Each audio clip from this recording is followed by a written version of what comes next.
hold on. My microphone. Oops, sorry guys. I don't know if it's loud. I don't know if that was loud. Hello! Happy Tuesday! Hello, welcome in, Shrill. Hello, son. Thank you for the hydrate and the self-care. Excuse me, let me do that right now. We'll hydrate at the very start of stream. Oh my god, I'm so tired, you guys.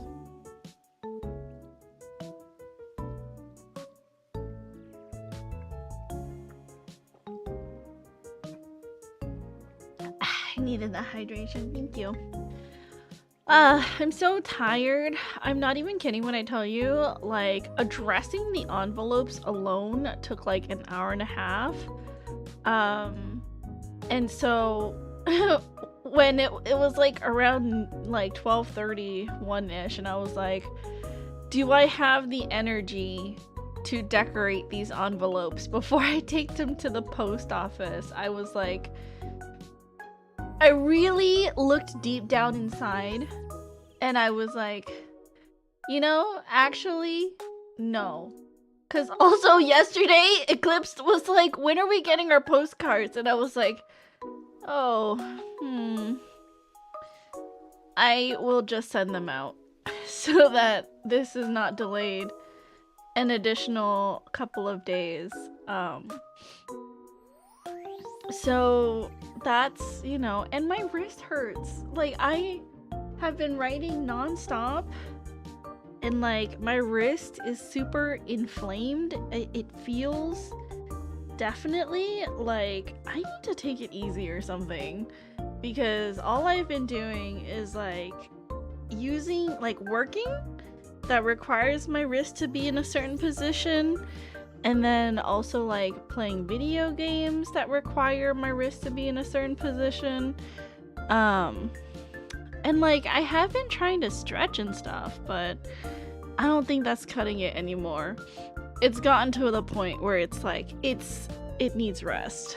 Let me take some Advil because it is hurting.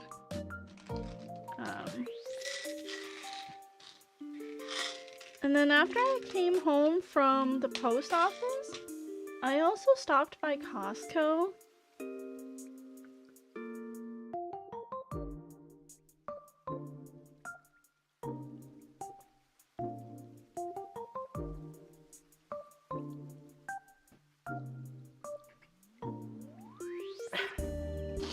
I stopped by Costco and I grabbed like a whole bunch of fresh veggies, cause like ever since the doctor was like, you need to eat better, I was like, okay, the only thing that I don't really do, cause like I already don't eat out that much, so my diet is not that unhealthy. The only thing I don't do really is like eat vegetables.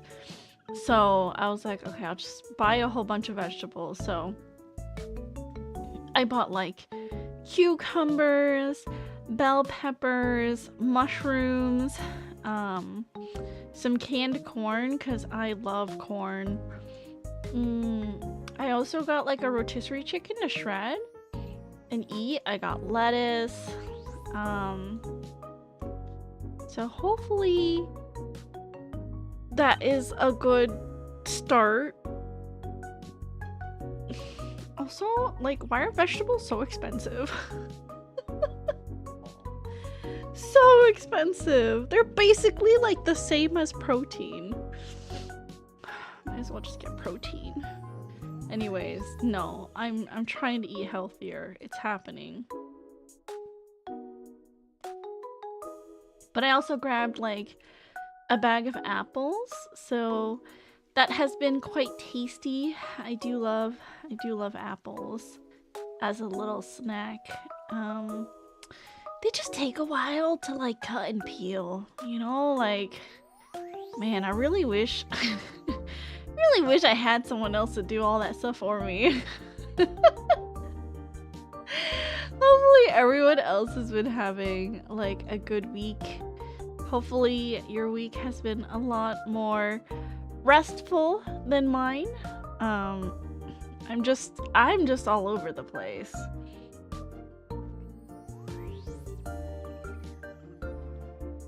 But, you know, that's just how it is. I am going to upgrade some stuff for this game that I am playing in the background. And then we will get on with the evening.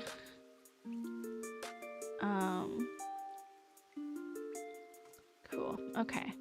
Everything looks good. I'm just gonna let it, you know, build up in the background because it's like one of those like idle games that you just kind of let rest, like just run in the background.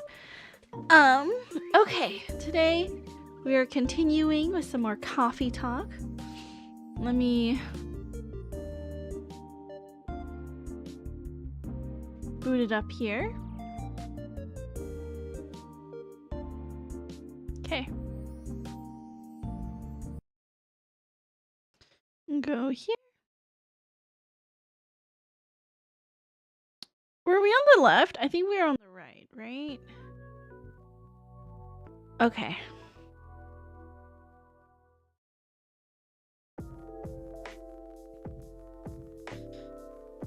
All right. Let's do this. Load. Continue. Let's see. All the ingredients are stocked up and the weather is keeping quiet. Looks like a good night to listen to some stories. Also, it's so funny because I feel like every day that we've been playing Coffee Talk, like it's been actually raining IRL. Apparently there's supposed to be like a huge rainstorm that's going through like all of Southern California, and some people have been getting like flash flood warnings because it doesn't rain that often here. Hoping that the rain, you know, rain is much needed in California. I'm hoping that it is diverted to where it needs to go. Not looking forward to all of the articles of people being flooded though. I saw like one of the streets that I have driven past and it's like, you know, waist deep in water. My city is totally not ready for the rain. It floods so easily around here. Yeah, see, that's the thing with like rain in California. It's just like our roads are not built for the rain. As sad as it is, like the drains and the like the what is it called? Like the grates that catch all of the debris, like they get clogged really easily. So the water doesn't drain out where it's supposed to. It's like every street. Oh, I'm so sorry. Hopefully your city isn't hit hard by the rain cap. But welcome in. Hello. Looks like a good night to listen to some stories.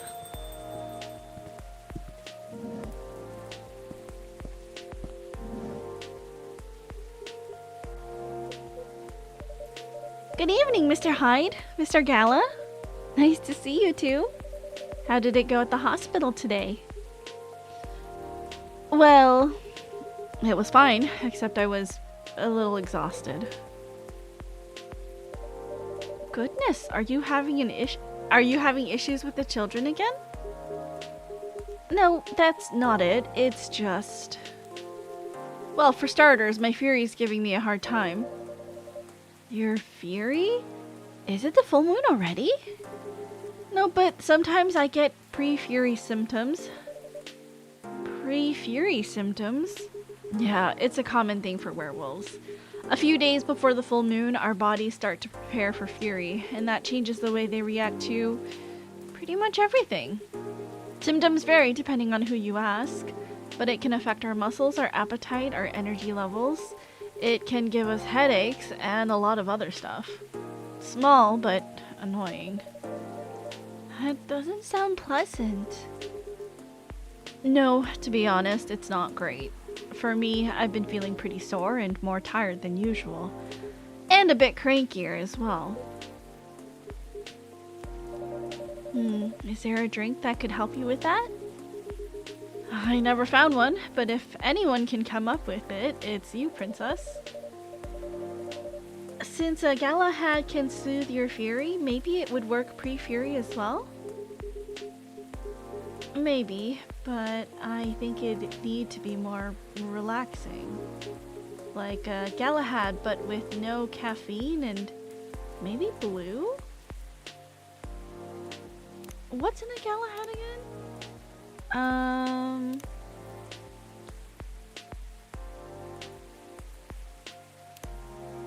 Okay, tea, milk, and ginger. Maybe pea, blue tea, milk, and ginger? Brew.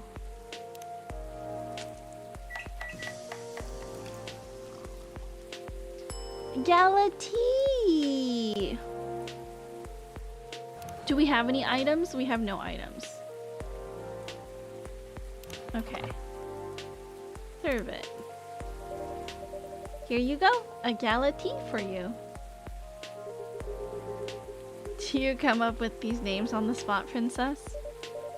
No, it takes a bit of soul searching to tailor it to the situation and so on. That almost makes it sound like you know in advance what we're going to order. Call it a sixth sense. Right, let's see how your sixth sense tastes. Wow, this is excellent. Exactly what I needed. Very happy to hear that.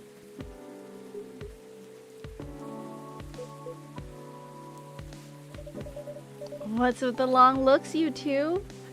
Feel in, how does your sixth sense taste? It's tasting sesame-y today. Hello, Beetle Ian. Welcome in. How are you? Hope you've been well. Are you on vacation yet? Hopefully so. I feel like school, you get like the whole week of Christmas off, right? Do you also get the whole week of New Year's off too?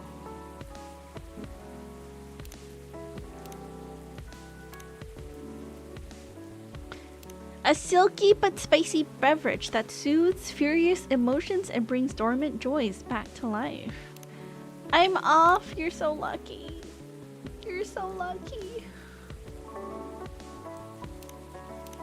Did we read all of it? Oh yeah, I did. New semester starts in January. Good luck with the new semester. I believe in you. Oh, look at Gallo. He looks so cute. Did something happen? Actually, princess, guess I'll just come out with it. I need your help. My help? Come on, I wasn't that bad. No? I was so tired today, I nearly fell asleep on the job. Ugh. But most importantly, it's not good for you. Moping around, sulking, refusing to look at solutions. I've never seen you like this, and I'm getting worried. There's nothing to worry about. You say that, but then you spend entire nights looking miserable. No advice I come up with is good enough, and Hyde, I'm barely keeping it together as it is. You should know by now how I feel when Fury's about to hit. Ash, thank you for joining on the YouTube side. I appreciate you. I take it you two ended up chatting yesterday after all? You bet we did. After I walked out of here, I headed home and found this one, lying on the sofa, staring at the ceiling. Looking so gloomy, it sucked the color out of the room. And it's not the first time either. It's a constant these days. Please, help me help him, princess. I'm at my wit's end. Thank you for coming in over on the Twitch side. Mr. Hyde? Fine. The truth is, I'm bored to death, or I would be, if it wasn't for the whole immortality thing. I'm nearing 40 years old, and I've never been this bored in my entire life. Interesting. You usually make it sound like you're much older.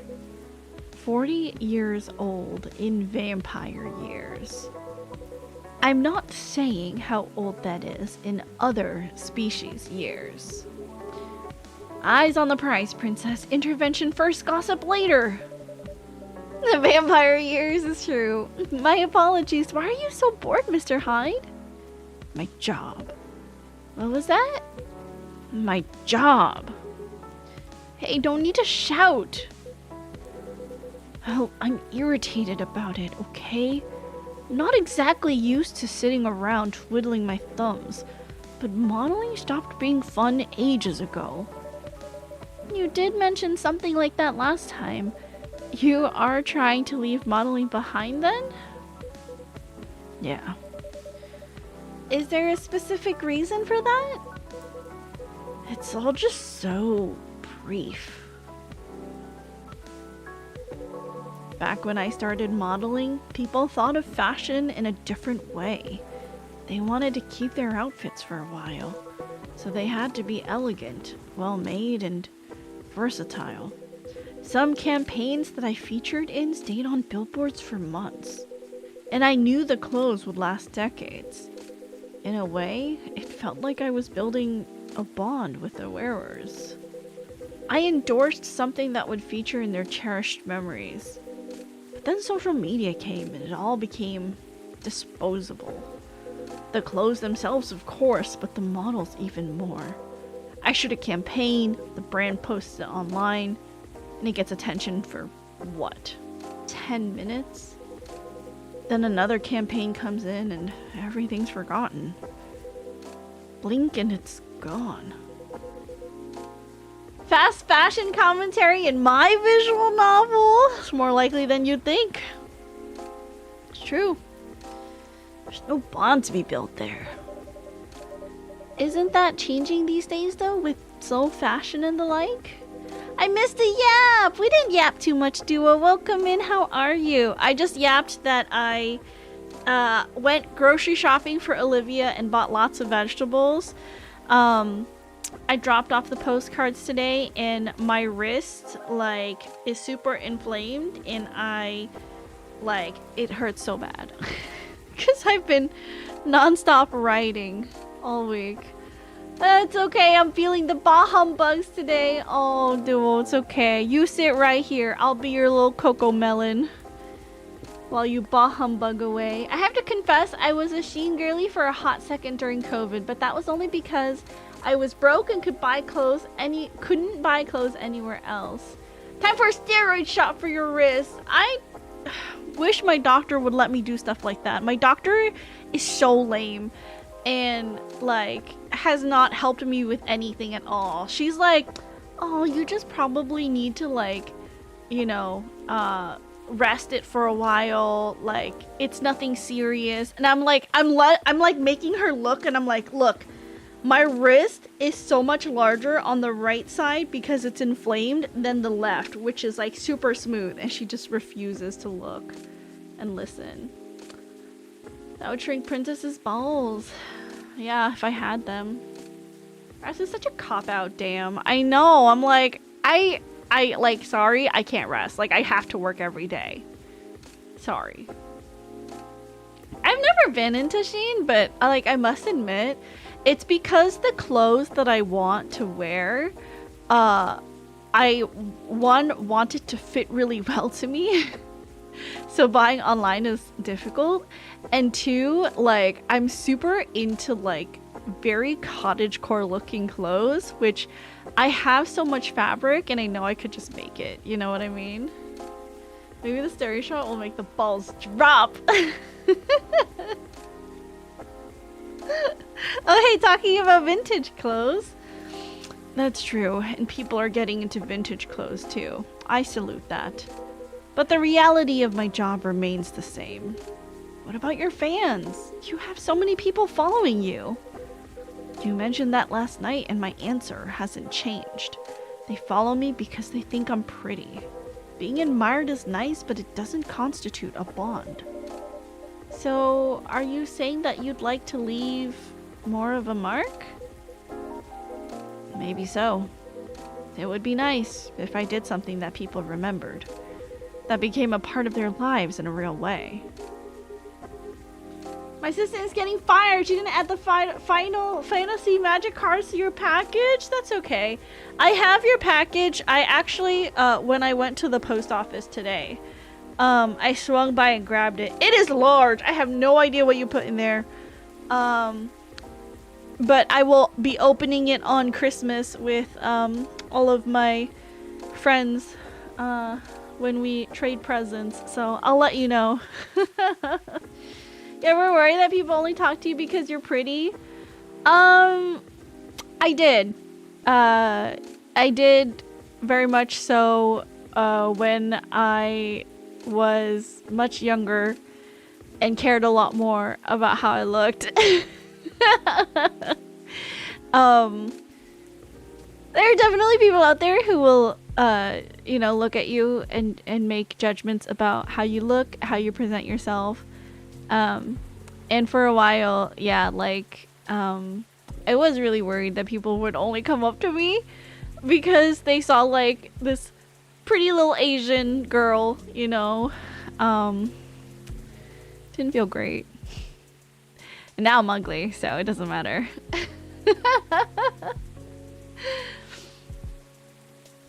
Making it means it's exactly what you want. It's true. I never had to worry about this because I'm not pretty. Oh no, people only talk to me because I'm hot. My steak is too juicy and lobster too buttery. No, it's like, it feels really shitty, you know? Like, it feels so, like, surface level. Like, just because, I don't know, like, they would expect me to, honestly, I feel like they look down on me. Like, they would make a judgment like, oh, she's pretty, but also that must mean she's not very smart. which is like so dumb, you know? It did not make me feel great. Back when she was 75, Princess was a looker. It's true. I get it. I mean, never experienced it quite like that, but I've heard things like this enough. Not only talk to you because you're top 100 Jump King. Yeah, exactly. Please talk to me because I'm top 100 Jump King and not because of any other reason. I've been guilty of doing that. So common in STEM too. Very, very annoying. Definitely underestimated someone because of their looks. Yeah, it's like, I have hobbies. I have a rich variety of hobbies. Like, I love playing D&D. You know, I love reading. I love sewing. I love little crafts and, you know, cute hobbies. And like, they would look at me and they would just be like, oh, she's pretty. She must not have much, you know, going on under the surface. Which felt so demeaning, you know? Like, Jump King and Jump King and Jump King. You're smart too. Damn, wanna go out? That was me. Duo. So funny. You do know you have people in your life in a real way, right? People who always remember you? That's not the same thing. Maybe you should study to become a doctor or something. That would make a real difference. No, thank you. The job still needs to be fun. Studying for 10 years just to exhaust myself in 14-hour shifts? Did you mistake me for a hardworking vampire? Do you see what I'm dealing with, Princess? It does seem to be a thorny issue. Perhaps you'd like to mull it over with a drink in hand, Mr. Hyde. Yeah, that sounds good. Just make me something I like. Anything you've seen me enjoy recently or when we first met. God, I don't know. Dinner has arrived. I'm going to judge Princess is going to be based on her personality, damn it. It's true. Okay, he does like hibiscus drink. So we have 3 hibiscus. Hibiscus, ginger, honey. What if we have a hibiscus? Hibiscus.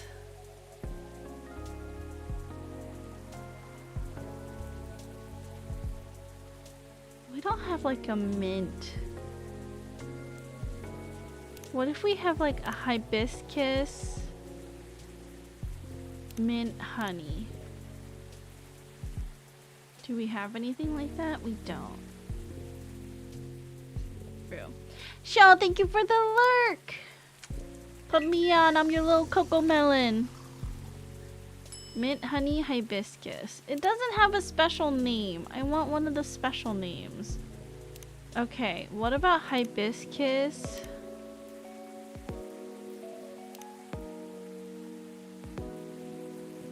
Milk.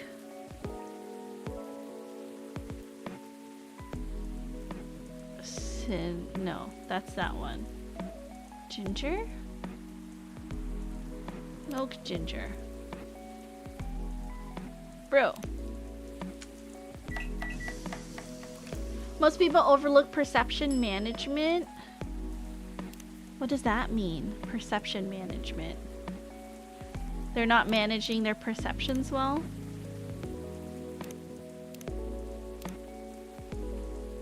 They don't think they're prejudiced when they're looking at something or someone. Hibiscus, hibiscus.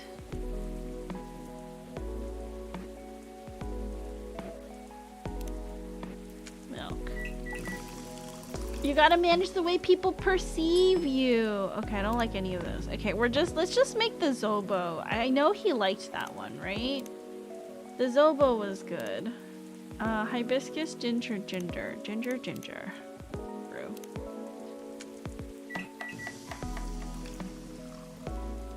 There it is. Serve it. Here you go, Mr. Hyde. You seem to like this well enough. Nice, princess.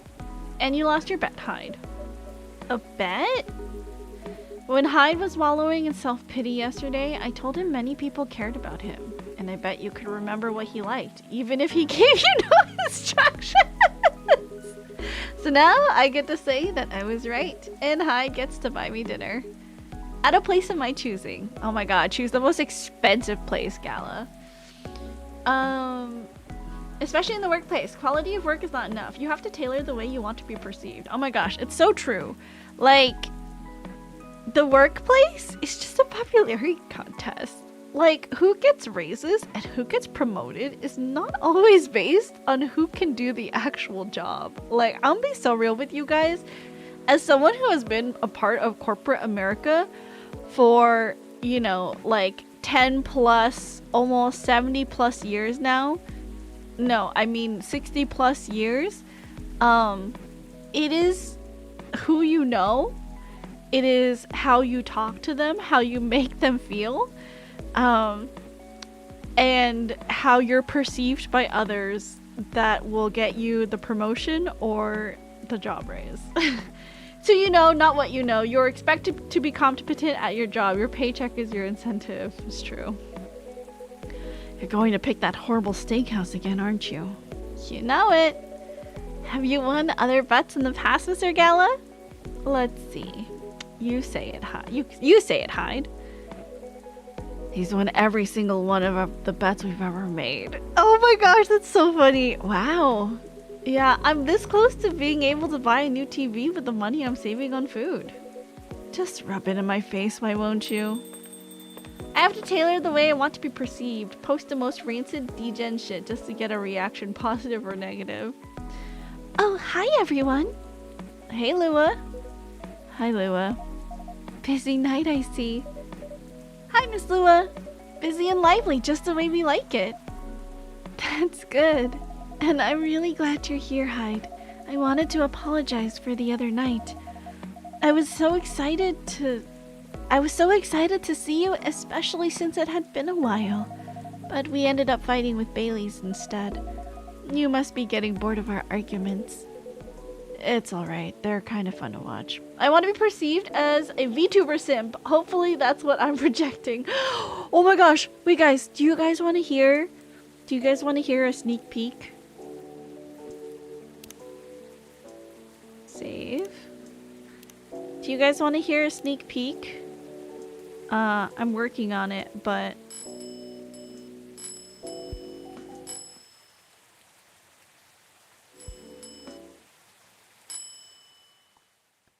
Okay, I'm working on it right now, but would you guys like to hear?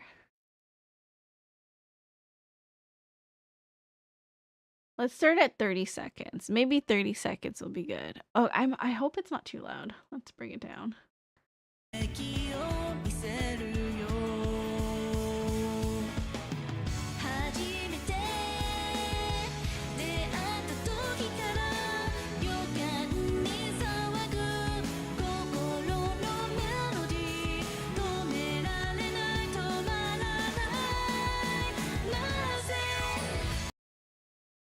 That's your sneak peek. So it is done. I just need to make a good video for it. So hopefully you guys will look forward to the release of my second cover of Snow Halation. I don't know what that is. It's the classical VTuber Christmas song. Well, idol Christmas song. And what is a VTuber if not an idol? I have to say, maybe you guys won't notice, but I certainly noticed when I listened back to my old cover and flipped to this new one. I am such a better singer than I was like 2 years ago. It's honestly quite incredible. Idol culture sounds kind of terrifying. It depends, right? There are, of course, good sides and bad sides to the idol industry in Japan. VTubing culture takes after Japanese idol culture. There's a lot that is bad that, you know, kind of like been adopted by the industry, but there's also a lot of good, I think. You know, up to the individual person to decide if they want to identify with that or not.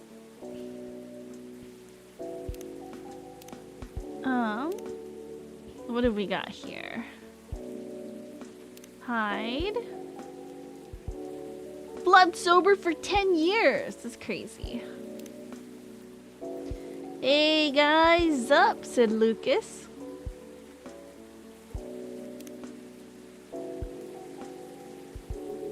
How are things but with you two, by the way?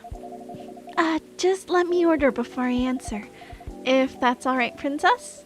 Of course. What would you like? Idols! I spent the whole day talking in meetings and presentations, so I have a bit of a sore throat. Is there anything you'd recommend for that? Definitely something with lemon and honey. Sounds great. I'd love a lemon and honey drink then, please. Well, for me, it's always tea, lemon, and honey. Oop, that's ginger. Tea, lemon, honey. Do we have that already? Tea, I guess we don't. Brew!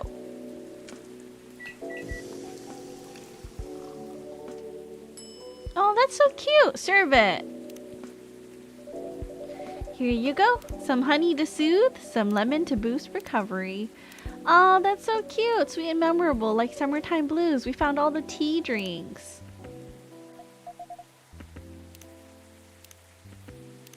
Oh. Lover of the bright moonlight, believer in a life without a fight. I'm a big fan of art and poetry.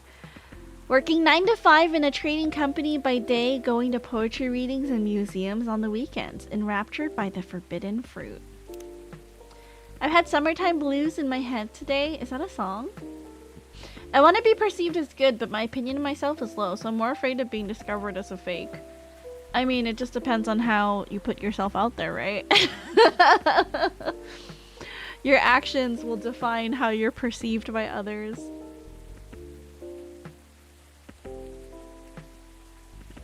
Thanks, Dr. Princess. This is truly lovely, just what I needed. That's great to hear. My company is trying to get a big contract, so I've been organizing meetings with everyone, making sure it's all going according to plan. That sounds pretty tough. Yeah, it's a lot of responsibilities and decision making, and part of me likes that, but part of me feels the pressure of it. So it's nice to be able to unwind with a warm cup. Anyhow, to answer your earlier question, Gala, you've probably gathered that Bae and I have been fighting. Yeah, and Hai told me a little bit about it too. Right, well, we haven't discussed the wedding for the past couple of days, and honestly, it's done me a lot of good. The thing is, I know Bae means well. He suggests all these things that he thinks I'd like, and I should like them. He's paying attention, not just sending random ideas. I should be grateful that he's trying to please me. But I get annoyed instead. And then I start feeling guilty that I'm annoyed, which makes me even more annoyed. It's not great, I know. Well, it'd be easier if we always acted rationally. If we only got annoyed at the right people for the right reasons. But things aren't that simple, are they? That's true. Although, I guess if you figured out what actually annoys you, it would help. That's the problem. I'm not sure. At first, I thought I was tired or worried. The decision-making at my job is taking a toll for sure. It's a bit hard for me to also deal with organizing things in my personal life. Also, the financial side of it is hard to navigate. I don't want Bae to spend too much money, but he's right that involving my family comes with strings attached. I'm not sure how to avoid that though. But I'm realizing that might not even be the main issue. The more he sends me links to venues and caterers, the more it all feels wrong to me. I don't mean the wedding itself. I want to get married to Bae. But the way we're planning it, I don't know. I've been to my friends' weddings before. I've also been browsing the most popular wedding pictures online. There are always these big parties, very put together, very classy. They have their whole families over, their friends and colleagues. They rent these beautiful barns and they hire live bands. They wear designer dresses and bespoke suits. I used to look at that and think, this is great. This is what I want. But now it just all feels more and more off to me. I'm gonna be driving around tonight with you as my travel companion. Thanks for letting me be your Coco Melon. As Sho puts it, I'm your Coco Melon for tonight. I think it's like the hugest compliment that you would call me your Coco Melon, so please do more of that. Drive safe, Cap. Thank you for leaving me on. Why don't you tell your fiance that? What if he thinks I'm getting cold feet? Or that I'm questioning his ability to help with the budget? It's up to you how you communicate, isn't it? Right, but it's still a difficult topic. We've been through so much, you all know that. This is supposed to be our special day, a way to celebrate our partnership. Bae wants to honor that. He'll feel awful if he thinks I don't. Or if he thinks I don't trust him. I swear, you and your elf are well matched. You always worry so much about what others think, instead of working out your own wants and needs. You do realize that's the important bit, right? I mean, generally, yes, I get that, but how does it apply here? What do you think it means to honor your partnership? To celebrate it properly, for starters? I live under a rock? Explain. Well, Coco Melon is like a children's TV show, and parents will put it on for their kid and just walk away. So, Coco Melon for the kids is like, oh, well, it's there for them to watch and stay, stimulated while their parents go do something. Right. And who are you in that partnership with? I believe you've met him, the blonde guy with the puppy eyes. Right, I'm glad you remember that, because we're making it sound like you were in a relationship with your friends who got married, and the strangers who put wedding pictures online. This is your relationship you're celebrating. Why are you so concerned with other people's weddings? Your special day needs to make sense to the two of you. It's modern day Teletubbies, basically? Yeah, basically. I've lived too long. Yeah, apparently Cocomelon is like super hypnotizing to children. Have it in trainers at a fast food joint if that's what you like. That way, you can also take the budget out of the equation. A simpler wedding won't feel shabby if you make it feel properly yours. I still want a pretty outfit and decent food. Thank goodness. But point well taken. It's just my family might have certain expectations. Thank you for the hydrate, Vincent. How are you?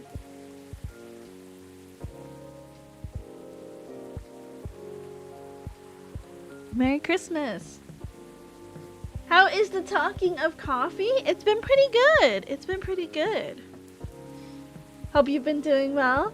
Doing fine. Been a while. Merry Chrysler. It has been a bit. I hope you've been doing good, Vincent. Thank you so much for stopping by.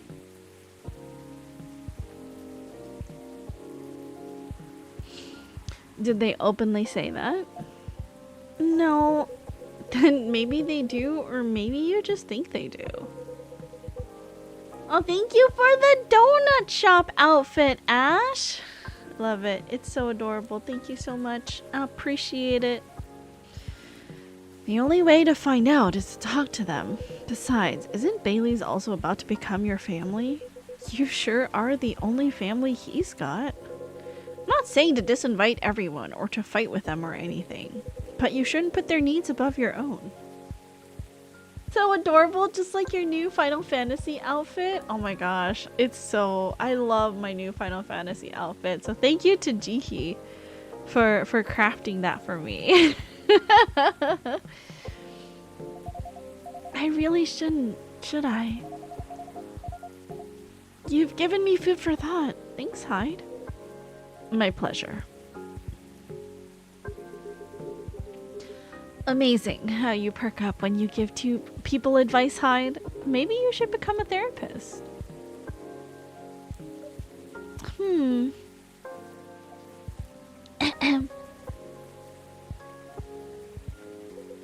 Gee, thanks for the vote of confidence. I did say I might become a couples counselor, but I agree with what you all implied. I don't think I'm quite tactful enough for that. Are you looking to change careers, Hyde? Probably my favorite outfit, but I can only afford one change at the moment, so I'm still saving for spending treats. No worries! Other people can spend the money for you! Like Ash. I'm glad you guys like this outfit. It's such an adorable one. I love it so much.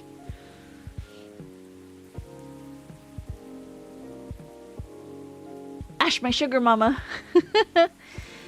He's bored of modeling, finds it too impermanent, wants to leave a mark, wants to have fun. Just a very quick summary. Oh, I see. Well, is there any way you could make modeling fun again? I don't think so. The last time I had proper fun was maybe 20 years ago. What happened then? I was modeling a capsule collection for a young designer, and she wanted to take her own pictures. She got a studio, lugged the outfits there, found someone to do the makeup, then she whipped out an old film camera. A proper relic. I hadn't seen one like it since the 60s. My granddad has an old black and silver camera with 2 lenses. Was it something like that? Yep, exactly like that. She said she preferred it because of the way it captured the light, and also because it was a slower experience. Something that would allow us to connect more. And at first, I didn't think much of it. I started doing the usual, posing, switching, posing some more, but something felt different. Then I realized what it was. Most of the time, we were just talking. She only took a picture once in a few minutes, if that. Is that unusual? Yep, most fashion photographers take dozens of pictures in a row. I felt a bit sorry for her, to be honest. I thought she didn't know what she was doing, and that she was wasting her money. But we had a great time and we got kind of friendly, I guess. Because at the end of it, she let me use up the remaining exposures. I fooled around, shot some random stuff, and one portrait of her. Then she suggested I come with her to her darkroom, watch how she developed the pictures and how they came out. You did always have a fondness for dark places. Comes with the territory. But as for the pictures, well, they were gorgeous. First of all, I looked really like me. You know, a me I could recognize. But that's not even what stuck with me the most. It's the care she put into processing each frame. Working each picture through the chemical baths, hanging them, drying them. It was like watching a magic ritual. And her portrait, when she saw it, she got a bit emotional. She said she was used to being on the other side of the camera, and it was the first time she really liked a portrait someone took of her.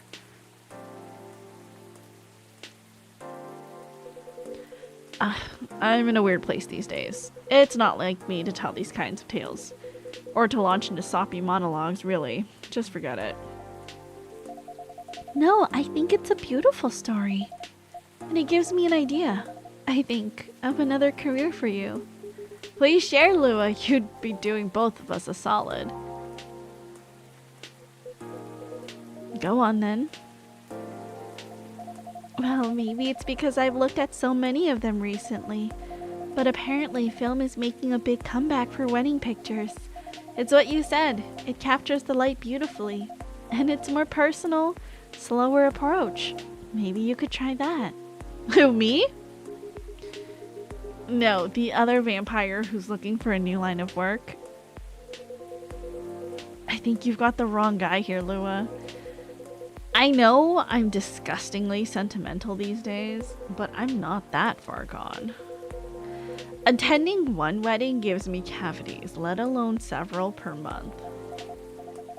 Well, forget about it then. No, don't forget about it at all. It would be perfect for you. Come on, Hyde. I know you like to play strong and sarcastic, but you are sentimental. And you love to chat people up. You'd solve all of the bridesmaids' drama and offend the parents. But most importantly, you do something for those people that they'll never forget. They'll look at their pictures. They'll look at your pictures their whole lives. If that's not leaving a mark, I don't know what is. You're assuming they won't get divorced. I don't know if this is the right topic for Miss Lua. It's alright. I know some marriages end in divorce, but that doesn't change anything, does it?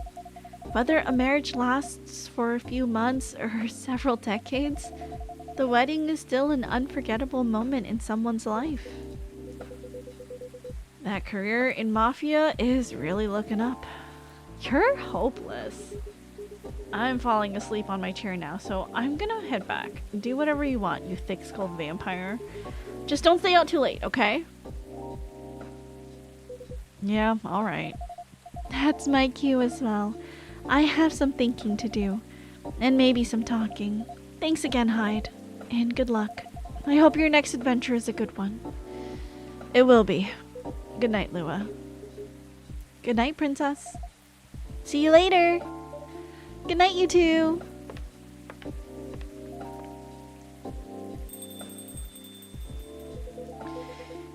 Here we go again. Last one sitting. Indeed, proper night owls. You didn't say anything about the wedding photographer idea. It's ridiculous, right?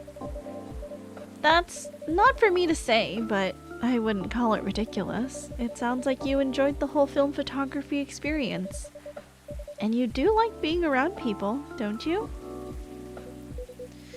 I do, sometimes, but I'm not a romantic. People get married. They think they're taking a first step into forever. Well, there's no such thing as forever. Everyone ends up disappointed in some way, and then, next thing you know, I don't want to sound too depressing. So, you don't believe in love? Of course I do, but only in a certain kind. You can choose to keep supporting someone, to enjoy their company. You can do that for years, with friends, family, lovers. But at the end of the day, you're still you, a separate person, and they're still them. There's no two souls becoming one. Not really. I know. The one time I tried, it really didn't work out. But do you regret trying? No, I guess I don't. The hard truth, Dangle, welcome in. How are you? Welcome, Dangle. I hope you've been having a good holiday season. Thank you for dropping by. I appreciate you. The one time he tried, I wonder who he tried with. Guys, if you don't know, if you haven't had a chance to check out Dangle, actually, let me double check his Twitch account. Let me pull the Dangle info. Dangle is someone that I met through Evo. He's done a lot of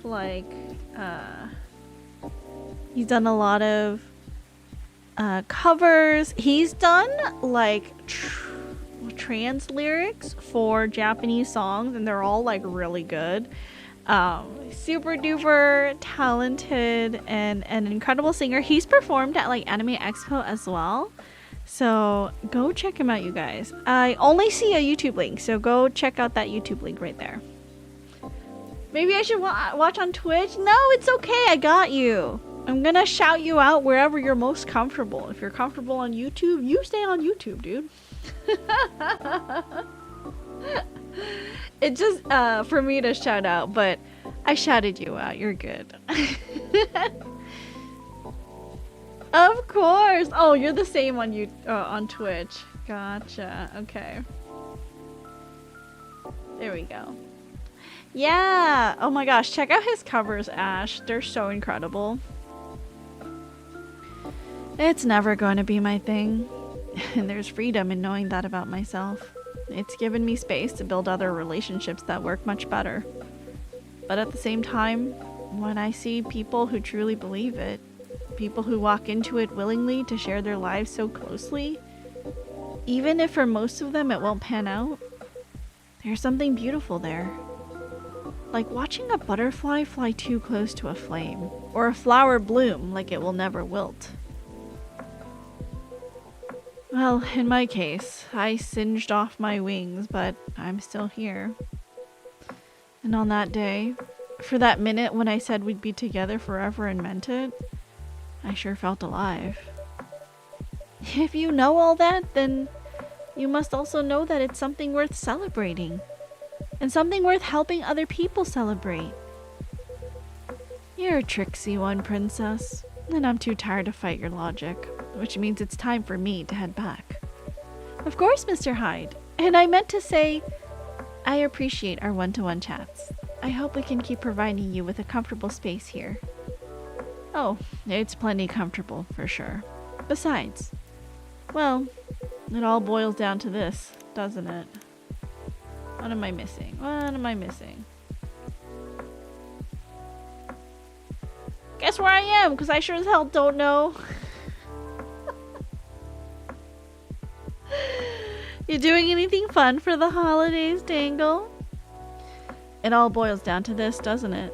The way time passes for me is very different from anyone else I know. Thank goodness Gala's from a long-living species. But even then, he'll grow old before I do, eventually. The world will change 100 times, technologies will die out, new technologies will come. I will feel again the way I feel now, in a century, maybe 2. And Lua and Gala won't be around to give me advice. Actually gonna go on a family road trip to Las Vegas to visit my sister. Oh my gosh, how fun. Is it gonna be a long road trip? I hope you get there safely. Oh my gosh, Dangle, I have the VTuber Christmas song coming out soon. It's a re-sing of my cover of Snow Halation from 2 years ago, and wait, your sister performs with— shut up, wait, that's way cooler than what I was saying. That's so awesome. Cirque du Soleil? That's crazy. Oh my god, it truly is the time for Snow Halation. Yeah, too like lazy to figure out like an actual promo day and stuff, so I'm gonna work on it. So no elation covers are still hype though. Are they really? I feel like, well, I did one already, which is why it's like again, you know, but I was listening to it and my friend was mixing it and he was sending me bits and pieces and I was listening to it and I was like, whoa, I can really tell that I've become like a much stronger singer in the past 2 years since I started. And like to hear the progress is pretty crazy. I want to see Cirque du Soleil. I've seen like one Cirque du Soleil show and it was like ages and ages ago. But they're pretty incredible. It's amazing. I saw Cirque du Soleil once and it was mind-blowing. It's so good. That's awesome to hear. Well, I hope you have a chance to listen to it because you're such an incredible singer and it would mean so much.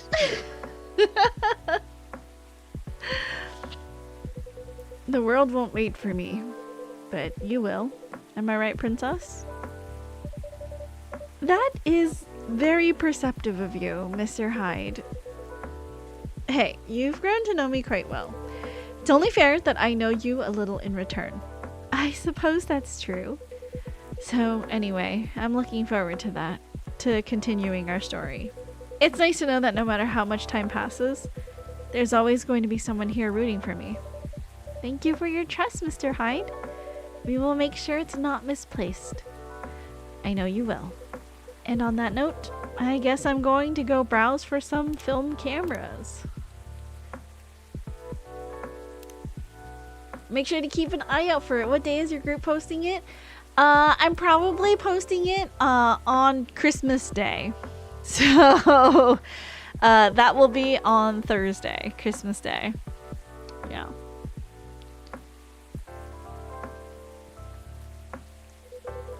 What's the worst that can happen? Thanks, Dangle. And again, you guys, if you haven't checked out Dangle's YouTube channel, please do. He is an incredible musician.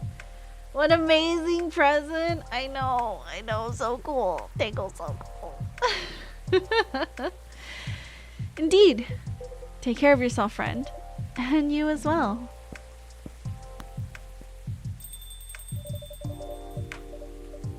The world won't wait for you, Mr. Hyde, but some of us will.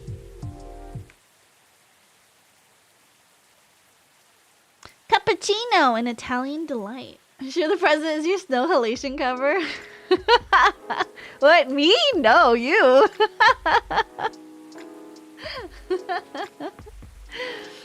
Thursday, September 28th. My dog is staring at me. Did you not eat? Hold on, let me just double check that he got fed. You already ate. Your food already went bling bling bling bling bling. Yeah. I know, you're just so hungry all the time. I know, bud. You're just a hungry dog. Lay down. Lay down, Hermes. Lay down. Mr. Stinky. Robots asked to give ultimate advice. Elven burnout is real. Here's how to avoid it. New image recognition tech refuses gnomes with dwarves. A review.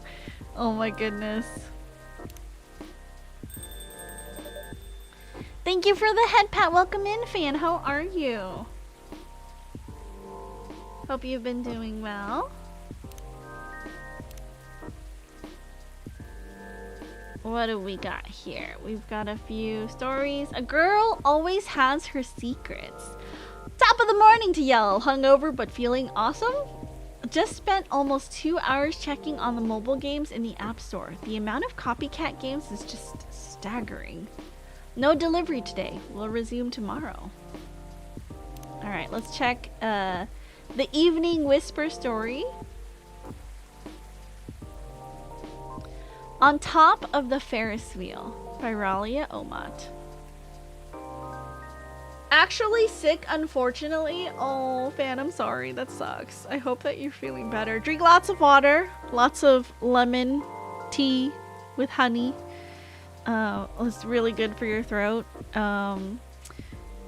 Eat lots of soup because it has lots of liquids and delicious nutrients for you. Chicken noodle soup is, like, scientifically, it has been looked into. It does make you feel better. All of the components of a chicken noodle soup are all there to make you feel better. It was finally our turn to ride the Ferris wheel. She grabbed my hand tight, excitedly pulling me into the faded pink gondola. Her small hand felt cold on my skin. Before, it was warm. The slightest touch of it used to warm my universe. It used to excite me. But when she pulled me into the seat beside her, it felt cold. I knew I was the one who had changed. I was the one who could no longer feel her warmth.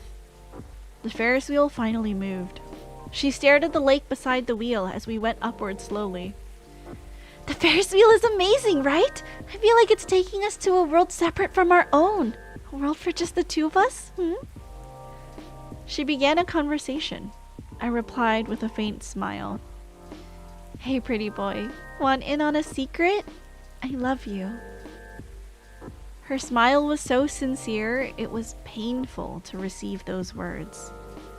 I didn't say anything. I couldn't say anything. She didn't wait for a reply.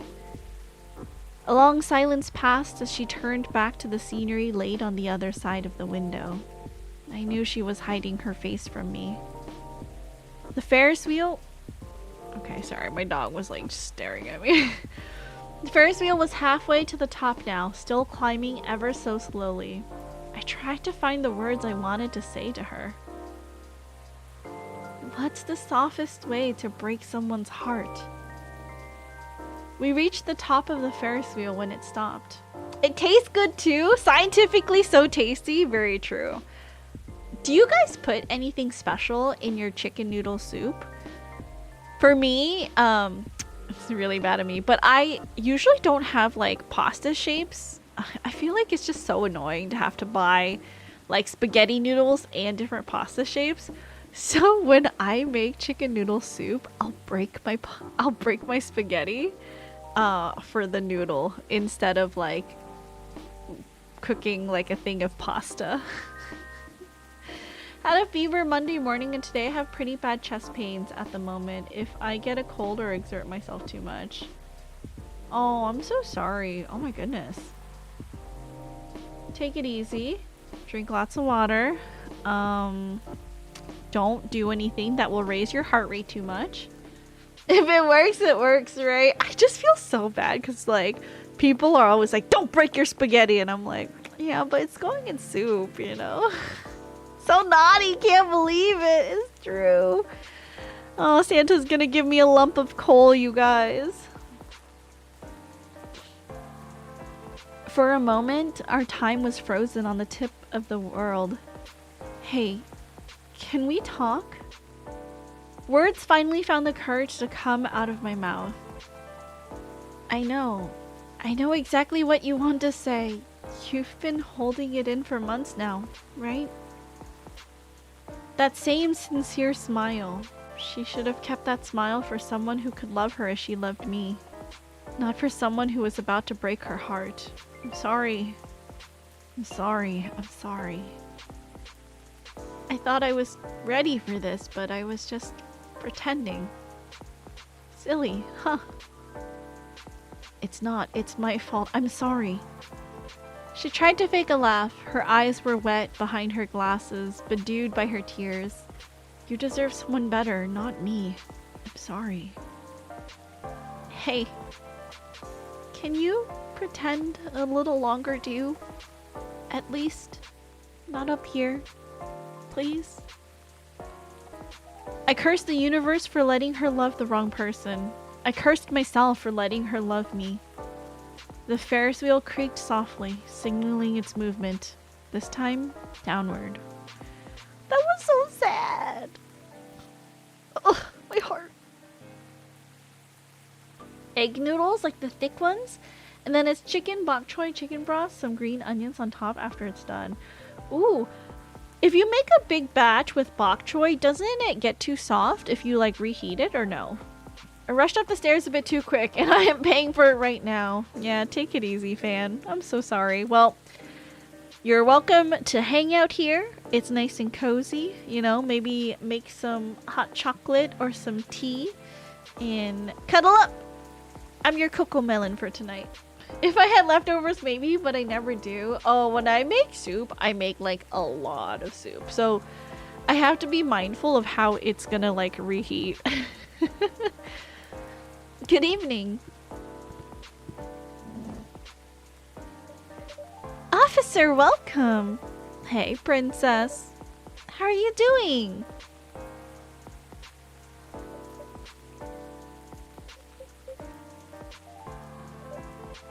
Officer? In that case, I'd probably make the bok choy separately and add it as you eat the soup. I see. I see. Oh, sorry. My mind is kinda elsewhere right now. No worries, work issues? What else? I'm all ears if you want to chat. You're a pal. I'm in a real bind, princess. What happened? Well, never-ending workplace issues aside, things are getting weirder by the minute, and I'm feeling out of my depth. Are you talking about your recent patrols?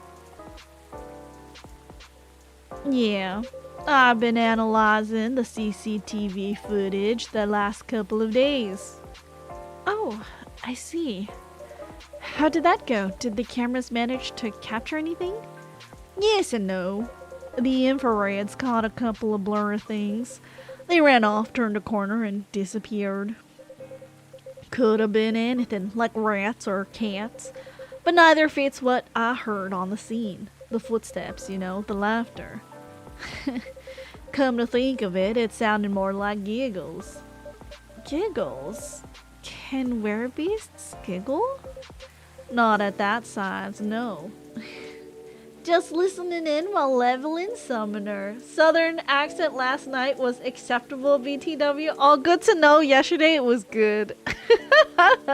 Thanks, Eclipsed. And thank you for putting me on in the background, fan. I appreciate it. Even if they could, it doesn't explain the footsteps, really. I see. What do we have here?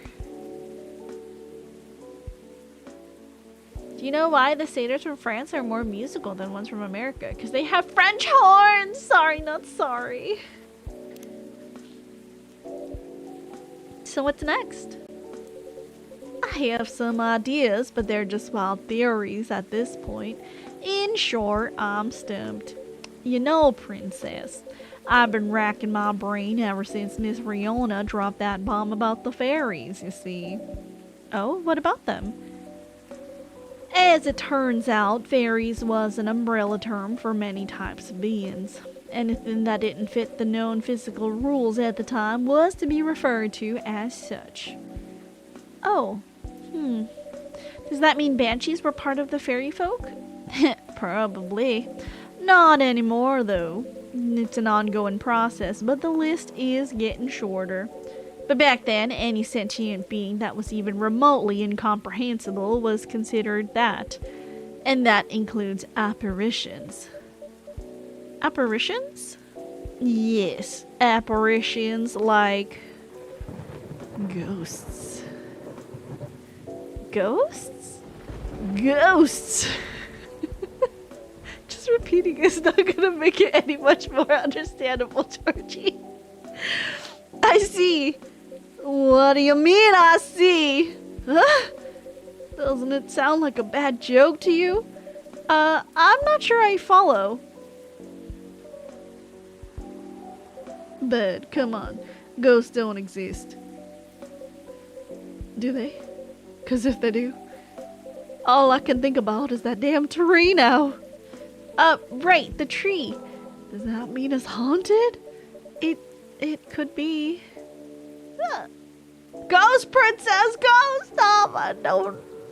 I won't say that I don't like ghosts because they might be listening. So, if you're listening, ghosts, I'm sorry.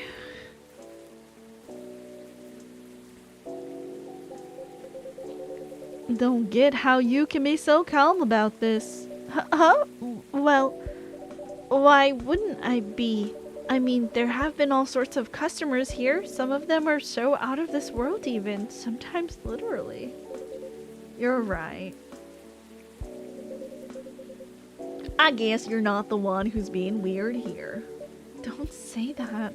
Everyone has their own peccadillos. True that.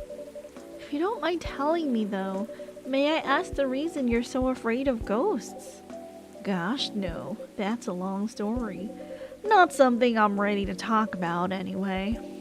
That's understandable. All you need to know is my fear was never caused by actual ghosts. Oh? Suggestion is a very powerful thing, princess. But that's all I'm willing to share, for now. Okay, thanks for sharing. You know, it's funny. My grandpop was very into this stuff. So is my daughter. They're like my opposites, very curious and fascinated by the unknown. Not that I'm not, mind you. It's just that with my time as a cop and all, unknown variables usually mean trouble. I see. That makes sense. They're the kind of people who could see things from nothing. And I mean that in the best way possible. Like, you know, the Zen rock garden from Japan? They understand the Zen-ness of it. I don't, but that doesn't stop me from thinking it's chill, you know? I think you almost got it. Yeah? But I'm sure he and my daughter could talk about it for hours. Too bad he passed away before she was born. I'm sorry to hear that. Don't be. On that note, Princess, you've seen my lighter, right? I'd say I'm pretty well acquainted with it now, yes. My bad. That thing was originally my grandpop's. He bought it sometime after the war ended. It was to commemorate the upcoming new era, he said, in more ways than one.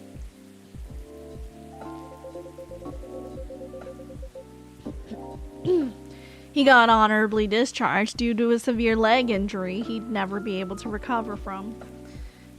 At the time, he was living right across the street from the former town hall. For obvious reasons, he couldn't walk far. So it was a good location for him with all the veterans' support nearby and all. Right.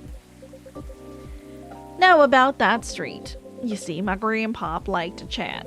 Never liked being alone, that guy. Plus, he pretty much hated his bleak room. Sometimes he'd go and hang out with the street vendors in front of his place. There were all kinds of beings there, along with their pets from all walks of life. That's why he had a lot of stories about the craziest things. Ah, I see. You see, the street's name just came to my mind last night. Can you take a guess what it is? You mean Bourne Street? Uh-huh. It wasn't called that before. That's why the whole thing didn't click for me straight away. But I went through his files, and it checks out. Does that mean the vendors he was talking about? Bingo. And you know what? He bought the lighter there. Wow, what a coincidence. Are you sure it's only a coincidence? What do you mean? Come on. Ain't no way they're just coincidences, princess. Everything is lining up too perfectly if you ask me. Uh-oh. Think about what's happened so far. It was my team that found out about the vandalism before they dumped the whole case on me. Then my car was hit out of everyone's.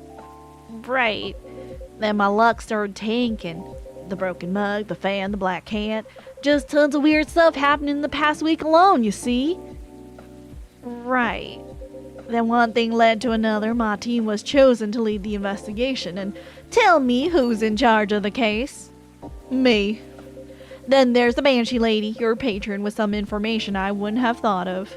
The dead tree stuff, the fairy market. Information I wouldn't even have remembered on my own. Right. And now we know why I kept on losing my lighter, right? How are they not connected? Tell me! Well, if you list them all in order like that, I'm telling you, princess, that place is calling for me. The case is made for me. But they really picked the wrong guy.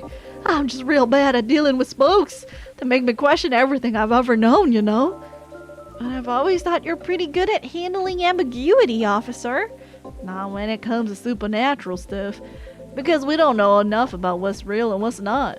What will they do? Will they hurt us? Do they bring bad luck? Good luck? What's the truth? Who knows? Maybe you should take a day off and catch up on your sleep. What's that? No, nothing. You know, another patron of mine suggested a documentary to watch. Yeah. The focus was on interesting drinks from around the world. You could find everything from the mundane to the extreme. From local comforts to really special stuff. And I kept thinking one particular drink might interest you. Oh? It is something like a protection drink. It's made of coffee, honey, lemon, and a slew of other ingredients. Huh. Protection from what, though? From evil spirits and bad luck, I think. Maybe it'll help ease your mind a bit? Ah, gotcha. But princess, even if the whole situation is haunted, there shouldn't be any evil spirits, right? I wouldn't know, but I might need your lighter. What for? Well, the drink needs to be lit up.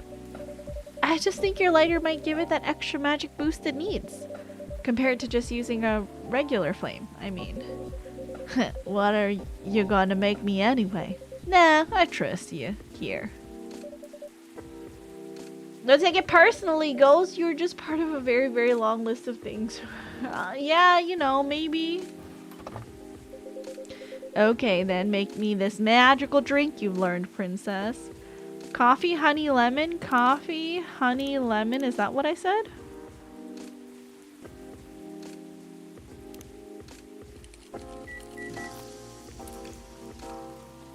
Whoa! That looks so cool! It's on fire!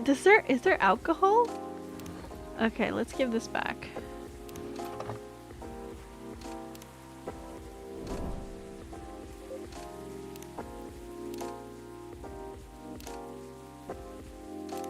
This spell-laden, alcohol-imbued Galician drink is known to ward off evil spirits. Just look at it. Alcohol or magic, take your pick. Wow. The drink does light up, huh? Yep, this is special, just for you. So don't tell anybody. Roger that. Here you go. Oh, careful. Dang, princess. This is really something else. You sure it's okay to drink? I have no idea. But I'll take responsibility if anything happens. I'm just being silly, aren't I? Sorry for bothering you with all this stuff, princess. You even made this crazy drink to make me feel better.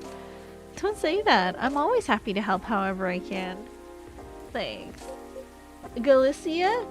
How do you say it? Is it Galicia? Galicia? Galicia? Man, at least with crooks you can actually deal directly with them. Galicia. Galicia, I see.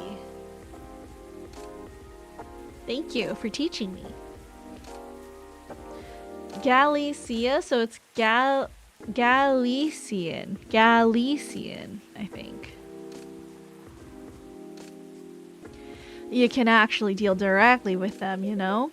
Not the case with apparitions. Not with that attitude. Huh? Whoa, who's this? Everything can be caught with a little elbow grease. Not actual elbow grease. I won't make that mistake again. McQueen, is that you? Hello, Williams. Why did I get a Steam achievement for that? Do you not always get to talk to this guy? It's been a while. It is you. The surprises just keep coming this week. Let me go over there. The little more emphasis on the Lee. Galicia. Galicia. You know each other? More or less. We were brunch buddies. Brunch buddies? Brunch buddies. I feel like I'm meant to say brunch buddies in the same serious tone, but I don't like to talk about it. I still get nightmares. I feel ya. I wasn't sure we were gonna make it out alive. We were truly the lucky ones. Without a doubt. I'll just take both of your words for it. Good. Because I don't like to talk about it. So, what brings you here, detective? Surely it's not the coffee. If you want to be very Spanish, you pronounce the C as C. Galicia. Galicia. Like Ibiza. Hi Greta, welcome and how are you? Because they pronounce C's like a sharp TH in Spain. Oh. Galicia. I see. Interesting. I have had a day. Well, I'm glad that your day is over. Please rest. Relax. You're safe now. Surely it's not the coffee. Secret police reasons. I've not read the briefing yet, but enough about me. Tell me about your supernatural problems. Yeah? You need to bust a ghost?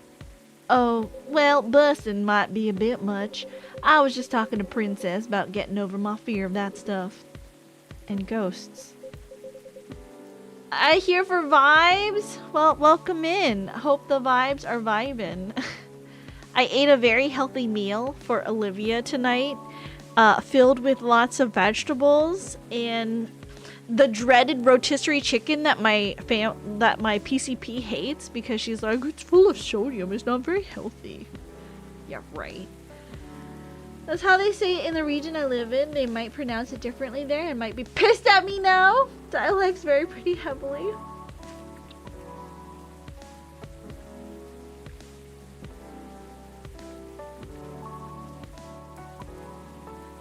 Something like that. I'm weak against ghostly looking stuff. I get freaked out easily. For example, I admit I got a little spooked by what happened on Bourne Street the other day. I remember that. The Olivia Rodrigo? It's true. Atra! Thank you for the resubscribe. I appreciate it. Can we get a shout out for Atra? Welcome in, Atra. Your postcard was mailed out today along with everyone else's because I procrastinated and my wrist hurts. It is like quite inflamed as I was trying to like address all of the envelopes and stuff. So you will probably be getting your letter sometime next week before the new year or maybe just right after, but I hope you enjoy. I did not realize how long it would take to address all of the envelopes by hand. I feel like maybe at this point I should print out like the labels, you know?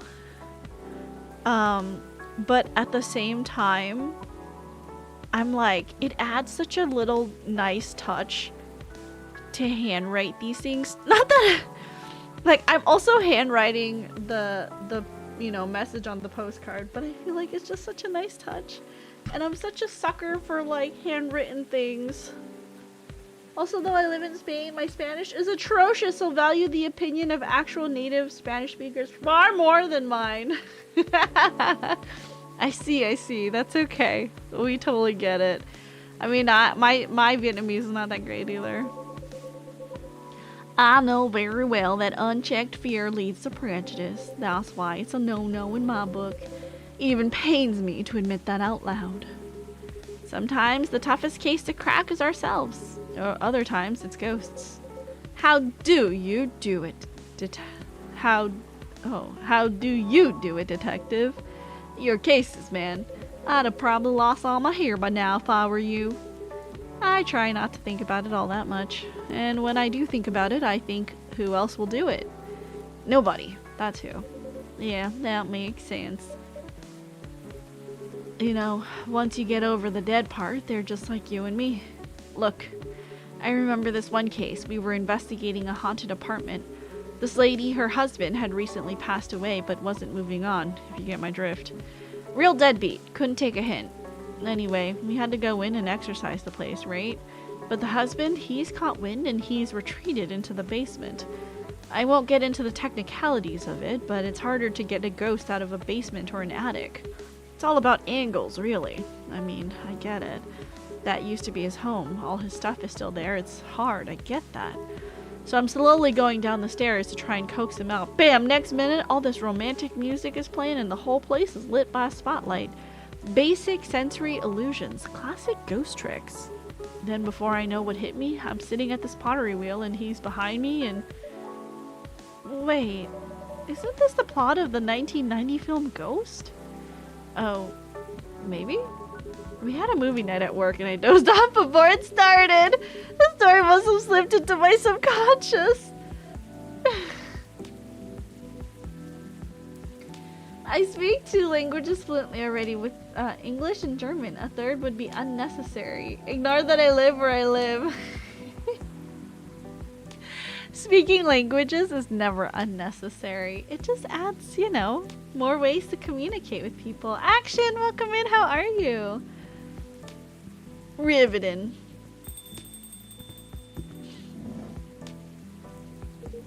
Hey, detective. Hey, people I don't know. Did you get your important errand sorted out? I sure did. Dooley, I can see crumbs stuck to your face. That's just the rain. It's very ready rain. There's filling all over your top. That's blood from a gunshot wound. It's healed up though. You're literally holding a receipt from the donut shop. That's why they pay you the big bucks, detective.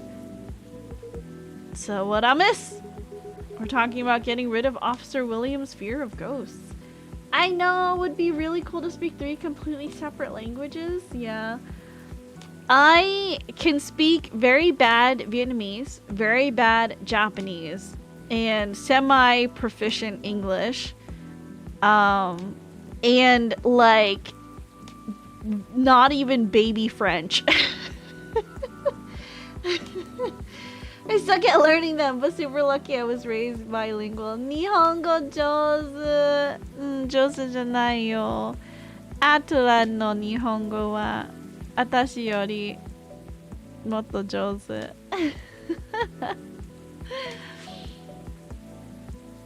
Hey, ghosts? Yeah, you're afraid of them, right, Dooley? No idea, never met one.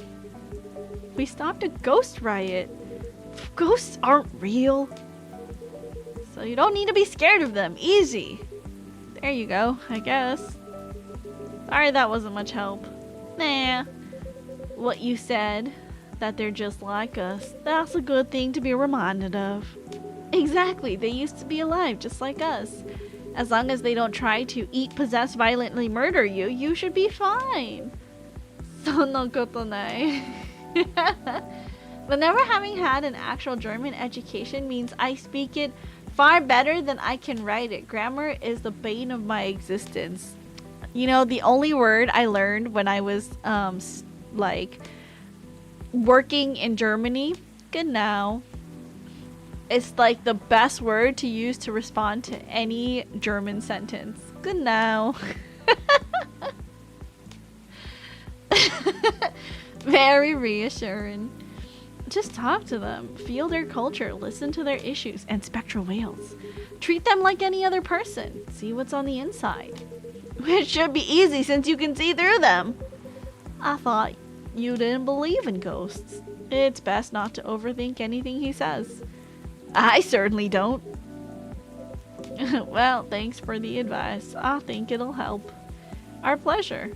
Now, Dooley, I think we should read that case briefing and find out why we're here. I already did. Oh? Turns out We were meant to arrest the person driving that taxi.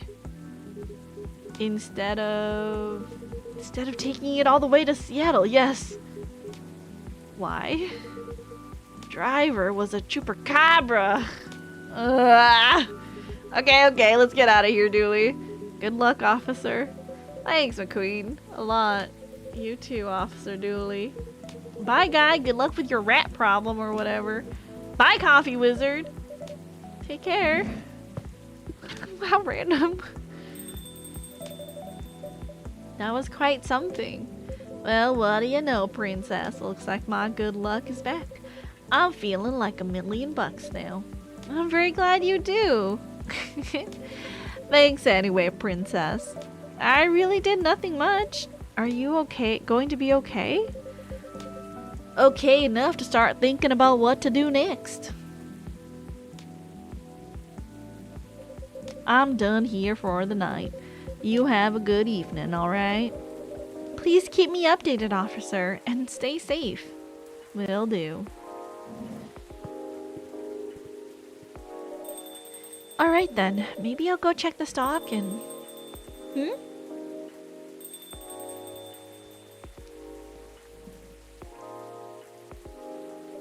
Miss Riona, welcome! Hello. How's the traffic out there? It's a mess. There is construction work taking place on Leonora Avenue. Oof. I can imagine the gridlock already.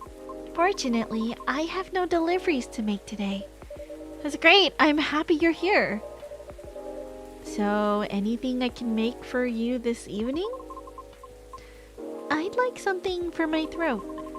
I would appreciate a cup of tea infused with some lemon and a touch of honey. Tea infused with lemon and honey. Tea, lemon, honey.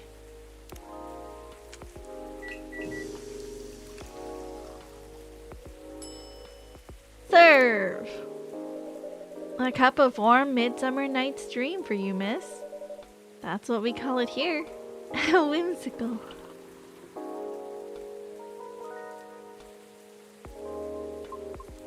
It's wonderful. Sweet, but well balanced with the lemon, and the slight bitterness of the tea completes the taste. Thank you. You're so very welcome. By the way, you just missed Officer Georgie by a few seconds. Is that so? How is he? He's been thinking about what you said quite a bit, actually.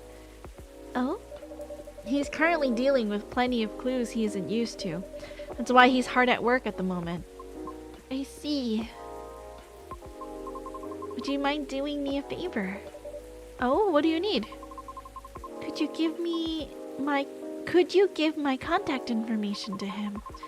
We only connected via Bluetooth last time, so... Oh? An email address and phone number are written on it belonging to Riona Sheeran. A piece of a blue card with an email address and a phone number written on it.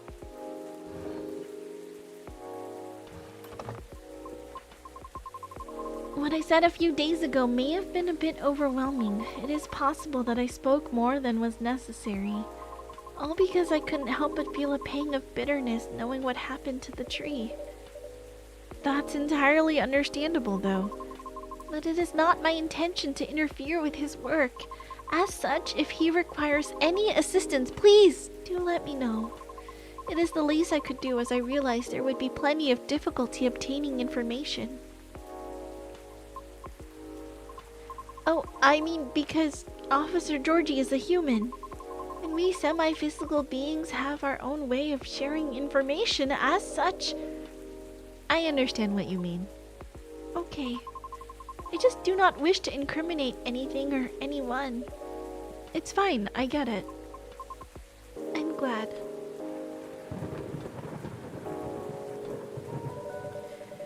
I'd say you've already helped him out in more ways than one. Sorry, did you say something? I was zoning out a little. No, nothing. I'll pass this off to him. Okay, thank you. You're welcome. Bad traffic aside, how are you?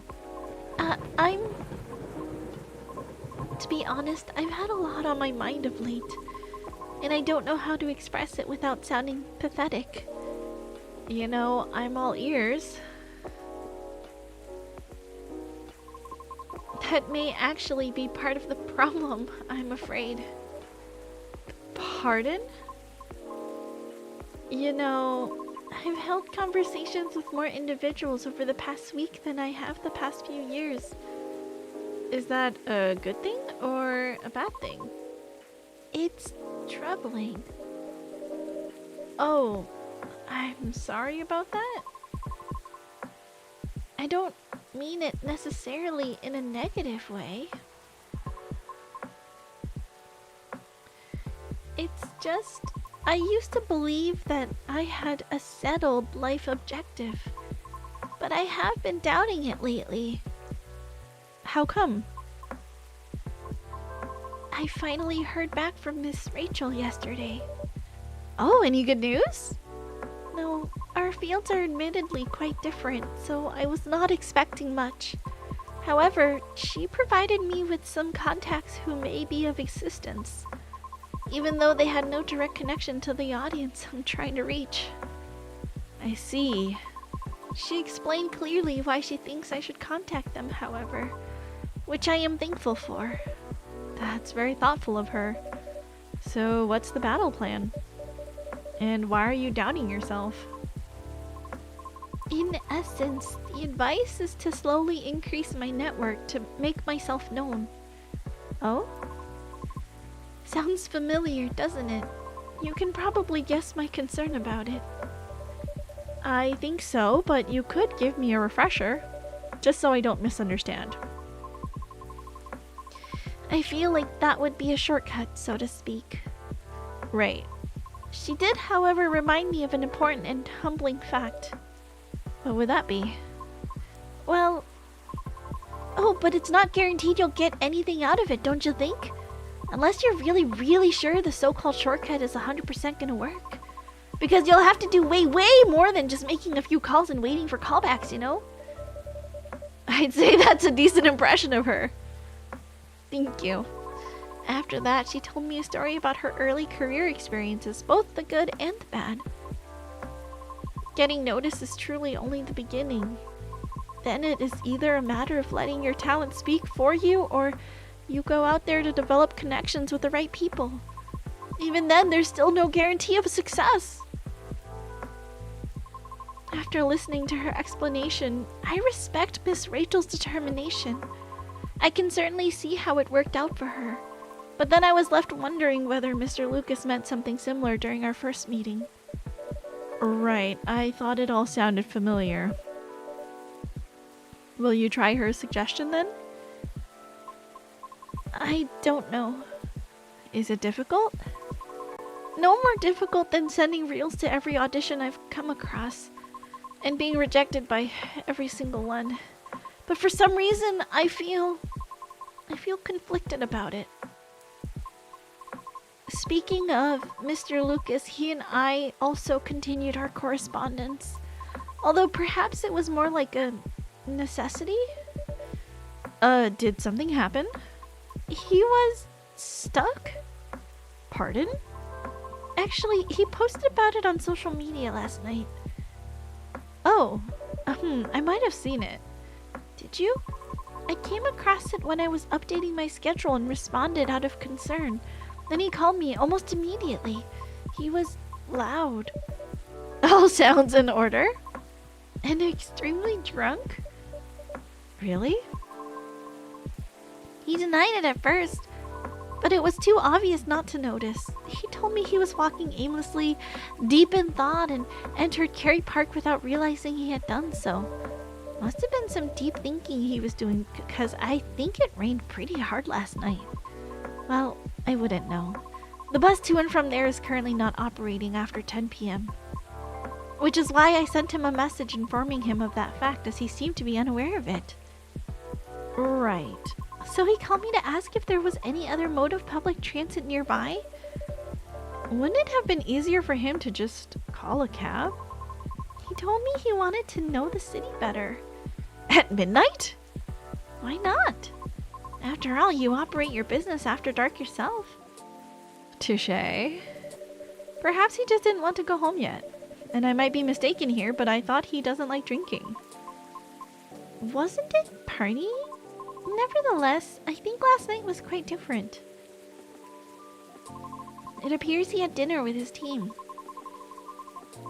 And he needed the extra courage in order to negotiate with them about his proposed new direction. Oh. I see.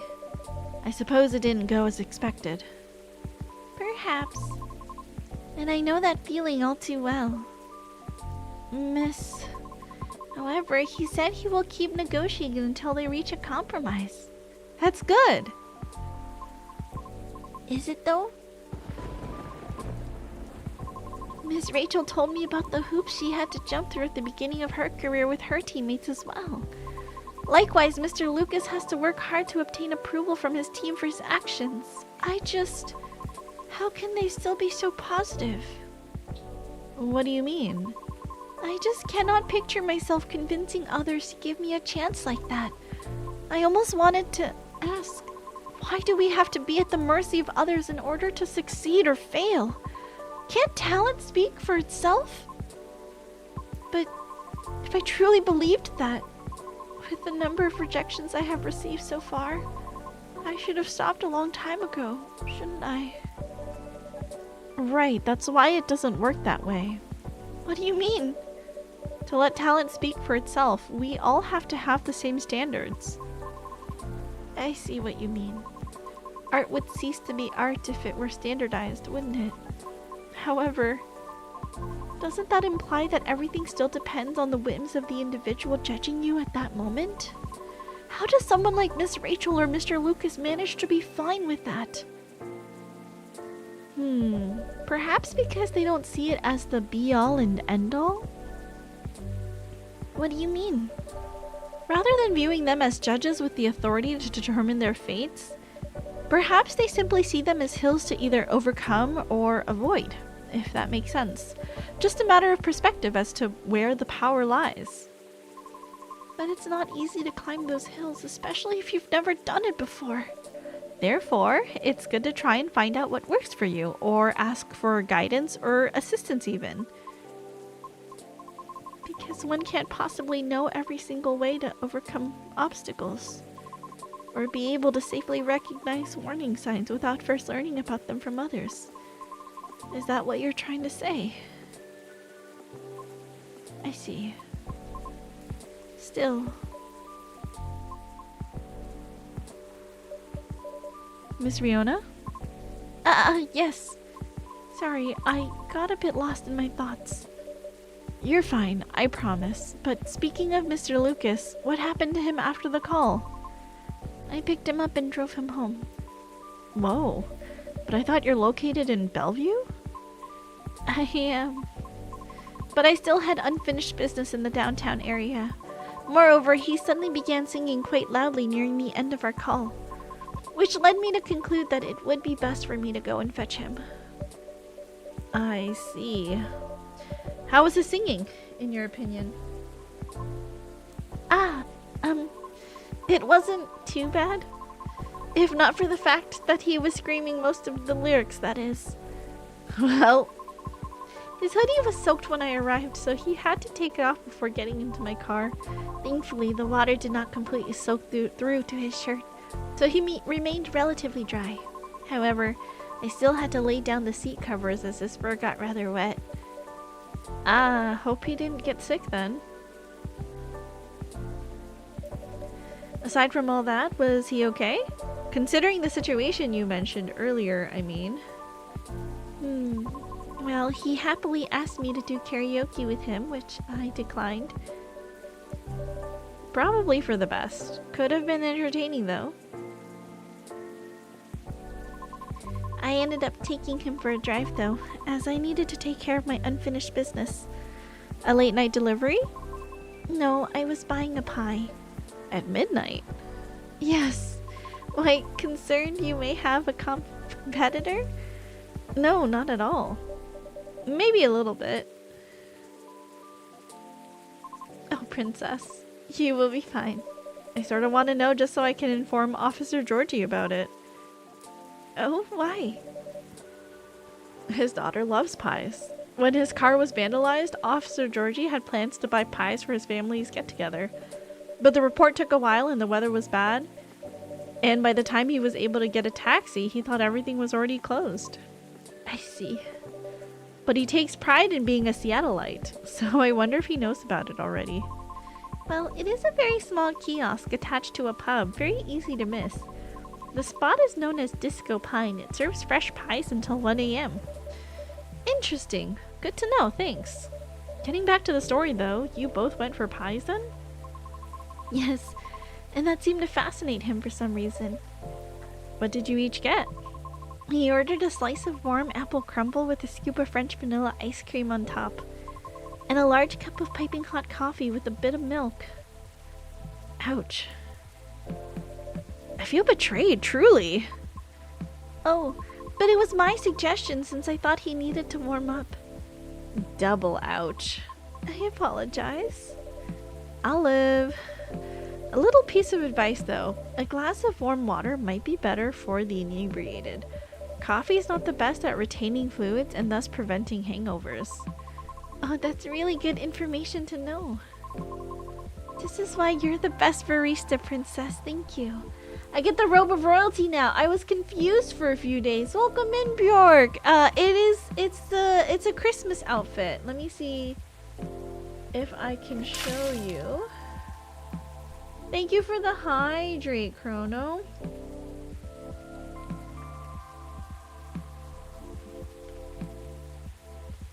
Thank you, thank you. Let me see.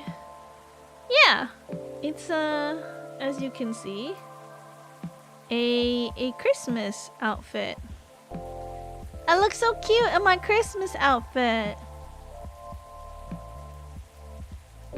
But yeah. Pretty ghost lady. Welcome in, Bjork. I hope you've been having a good day today. Okay, my feelings are hurt slightly less now. And what did you get for yourself? I had a slice of hibiscus berry mint pie myself. And just so you know, I did not order anything to drink. Good. Drinks aside, what an interesting combination for a pie. How did you like it? I enjoyed it. You serve hibiscus here too, don't you? I'll remember to order it next time. Please do. Outfit looks good on you even though you have hair. How dare you? How dare you talk about my hair, Beetle Ian? Pie probably hits at the end of a drunken night. You know, for me, what hits is like a bowl of soup. Like, if I'm out drinking, give me a bowl of the saltiest, fattiest ramen, or like a bowl of the like fattiest, saltiest pho. It has to be salty and fatty, I think, for it to be something super like satisfying after drinking. And so we continued our conversation afterwards. Hope you are having a good week, Bjork. Any holiday plans in the next couple of days? That was when he told me he had not given up on his goal despite the many disappointments with his team.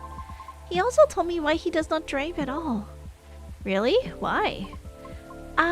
It is... The usual over here is either a kebab or pizza. Also sounds yummy. Boomba Way? Oh, no. The spelling is... You almost got it right. Almost there. B-U-N. And then Ba Hui, you spelled correctly. But yes, that soup also so good. Give me like the squeeze of lemon with all the fresh herbs and veggies, and the soup is super salty with the shrimp paste. So good.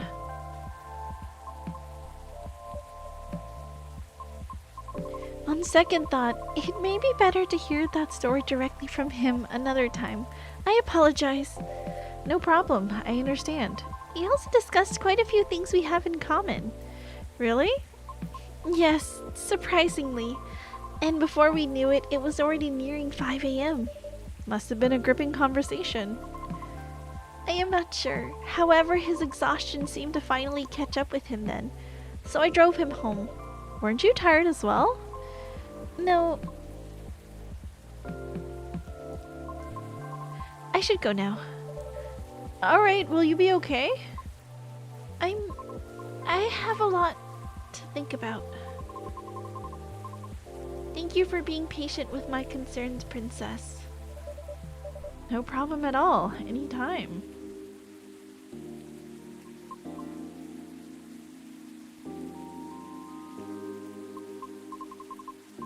Have a good evening then, Princess.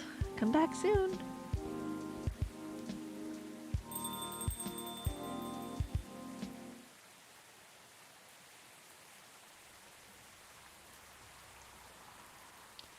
Known to be a stress buster. Speaking of soup, I'm so pissed. They keep shutting the places that serve good ramen here, and all that gets left is some weird Mediterraneanized version that I don't really like. Oh, I'm sorry. That sucks. Alien sightings increase. Is this an invasion? At least it's pretty. Researcher responds over alleged algae invasion. Dwarfira Tech teams up with Golmix Industries to produce self-healing concrete technology.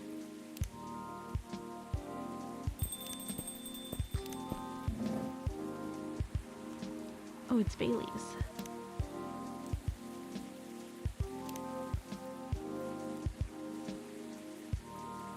You want to know where I got all my awesome sunglasses is? Check out my good sponsor here. Been working with them for eons and I always love their stuff. But y'all know that already.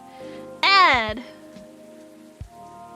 normal schedule. I'm very lucky to have people who's with me no matter what, and I won't take it for granted. Let me save. Oh, you know what I want to see? Where are we? We have 1, 2, 3, 4, 5 days left.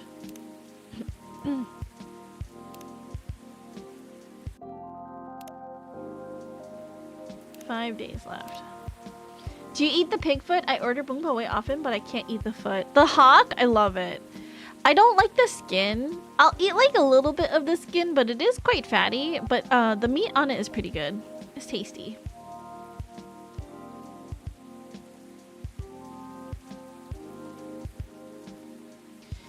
Sing your body electric. Sing your body for hiding the truth in them, prancing like a perfect man they are, like a perfect woman they are, like a perfect person the world expected they are. Not themselves, they can't be. They're hidden inside the closet, beneath the sweater 4 size bigger your mom bought you when you were 5, hoping you'll grow into it somehow. Do those sweaters fit you now?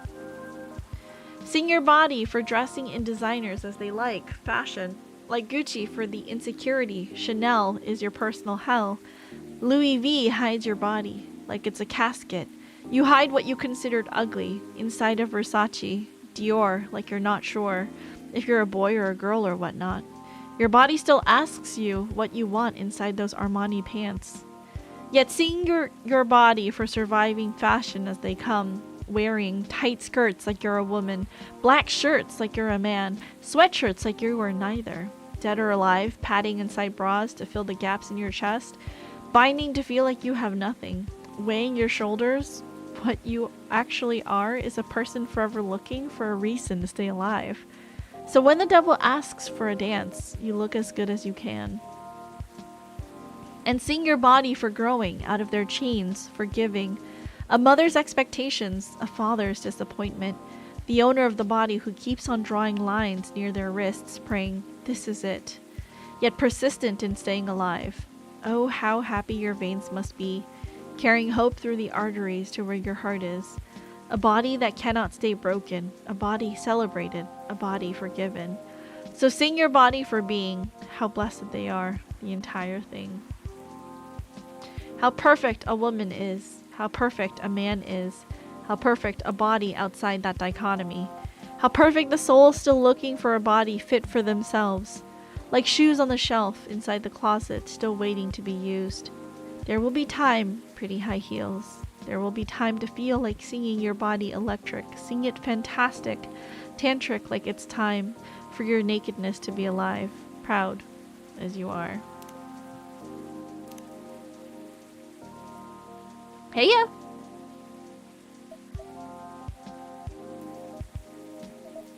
Knock knock, anyone there? Mr. Bailey's, hi!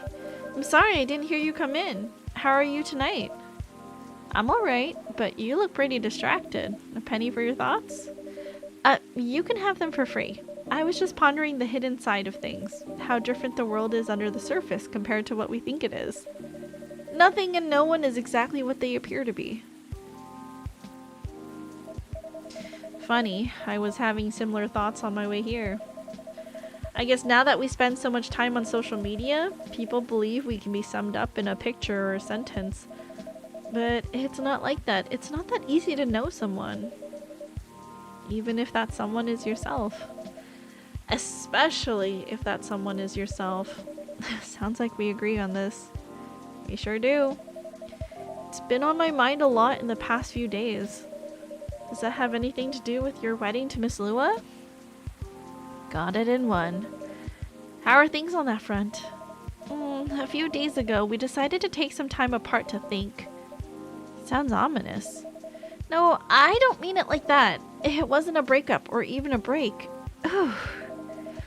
We've been through so much, there's no walking back on our relationship now. But sometimes you're so together that you lose sight of the big picture, you know? I think I see what you mean. So we decided to give each other a bit of space and figure out what we really want out of our wedding, and more importantly, out of our marriage. I see. Have you made any progress on that front? Do you want the short version or the long version? I'm always here for the full story. Alright then, I'm gonna tell you everything, but I think I should order first. Sure thing. What can I make you tonight? I'm not feeling fussy. Anything warm would do. So, anything, really. Makes sense. What about some herbal tea then? Hibiscus? Butterfly pea? Butterfly pea or hibiscus sounds great. With milk and honey, please. Do we have both with milk and honey? Dreaming blue. Sweetheart latte. Let's get him the sweetheart latte. Milk and honey.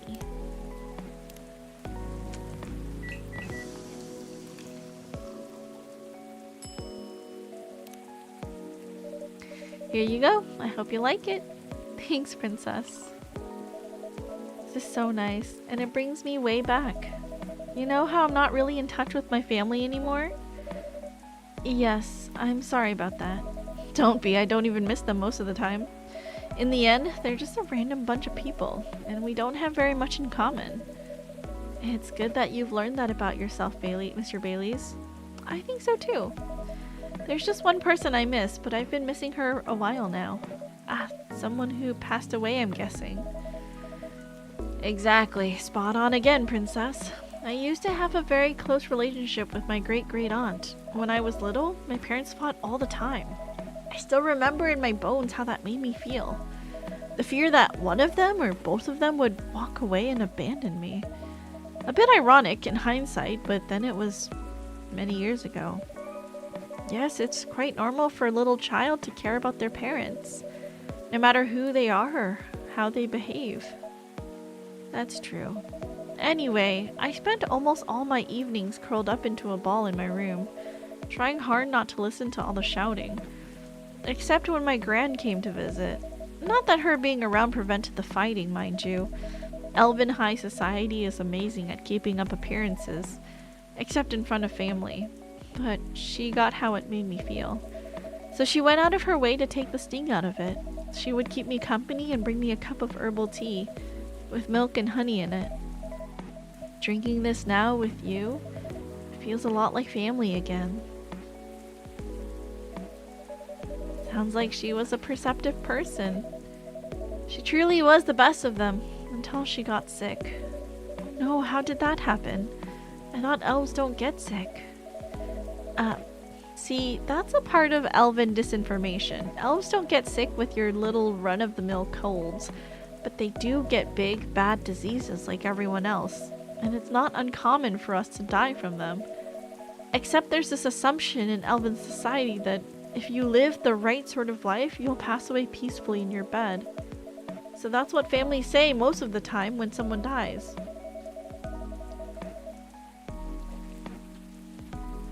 Incidentally, that also means they need to pretend everything is fine until the very last moment. So that's what they did to my aunt. They basically shut her in during her last few weeks. That sounds real awful. I did manage to visit her, and she put on a brave face, but it was clear she wasn't happy. But then, she wasn't very happy before that either. At least she had you. It must have been little consolation, but yes, I'm glad I was able to be with her. To think I came very close to being trapped with those people. Pretty sure she would have hated that for me. A little part of me hopes she'd be proud of me right now. I'm certain she would be. Thanks, Princess. Here you are, letting me blab on again. That's more than fine, but do you think growing up among conflict might explain why things are, well, a bit difficult to work out sometimes between you and Lua? I definitely think that's part of it. In fact,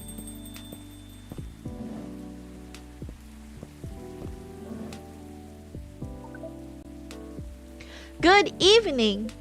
Hi, Princess. And hi, I don't think we've met before. I'm Silver.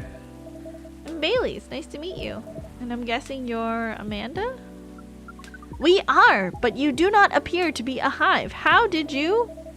Lua told me she ran into you a week or so ago. Oh, the nice earthling we met on our very first night here. That is a satisfactory explanation. And so, are you her date? I'm a little bit more than that. I'm her fiance. Truly!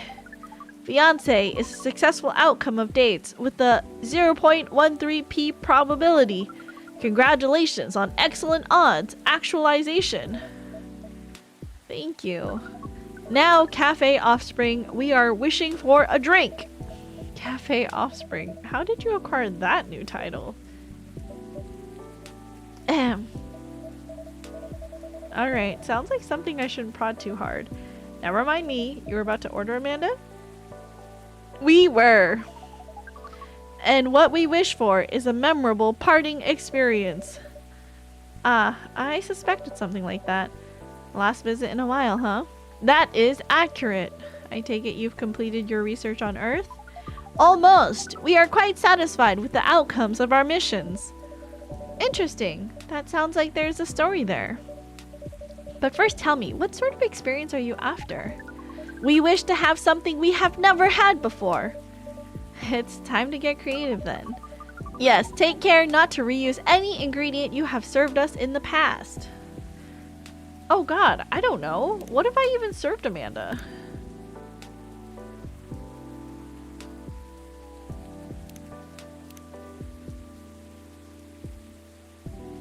Welcome in, Apple. Te quiero. Welcome. Hello, hello. Okay, for sure we haven't given Amanda chocolate.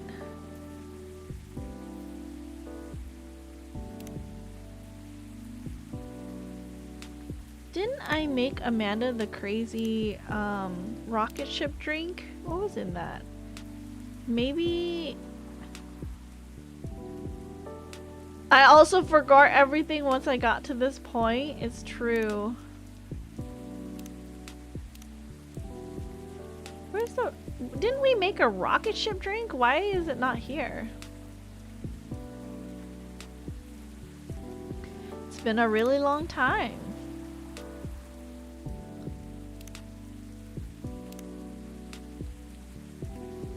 Chocolate, honey, ginger. Wait, maybe we did give. Okay, we'll reset. Maybe matcha. Maybe we haven't made matcha. Have I made her? This mint? Thank you for the hydrate. How are you, Apple?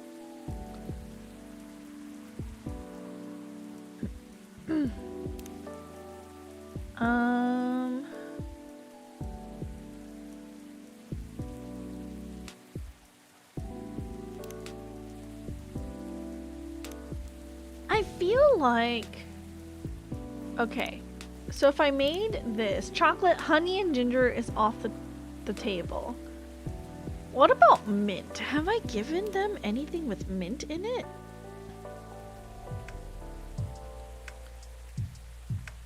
Getting cozy watching Santa Claus? I hope that you're having a good time.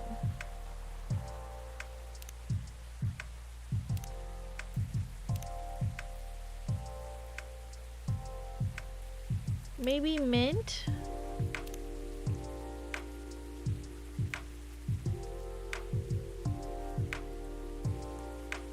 Maybe cinnamon. I don't think this is gonna be a very good drink.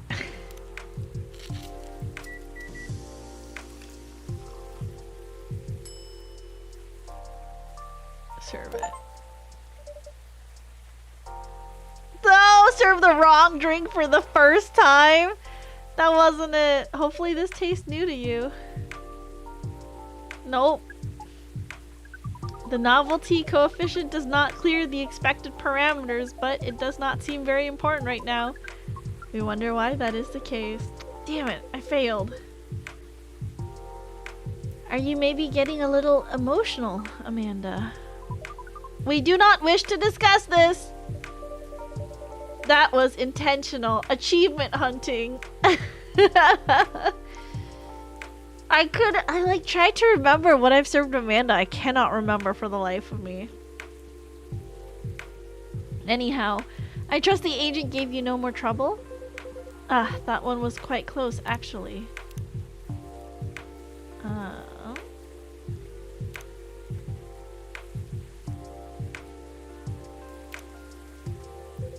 We had a little brush with the authorities, you see. Yeah, Lua mentioned that. He made her really angry. She was still seething when she came home that night. Please tell her I'm grateful for that. Well, that agent kept looking into things even after his second visit here. But that's where your help really came in handy, Princess. My help? Yes, the card that you got off the agent. We asked for help from an associate to run it through the mind you call computer. Once the contents of the card had been unveiled, we analyzed the language of its communication, which is quite an interesting mix, if we may say so. It is roughly 60.0923% syntax and 39.9077% mathematics. We then led a polynomial time attack on its encryption, expressing the ciphertext as The point is, Amanda managed to get into the fire system. She obfuscated all mentions of any of us or save beyond recognition. And some totally legitimate orders came in to send the agent to Europe on an urgent mission, which should last more than long enough for him to forget all about us. Whoop! That sounds incredible! It does sound thrilling. It was a very simple matter of applying hive knowledge. Be that as it may, that's great work, Amanda.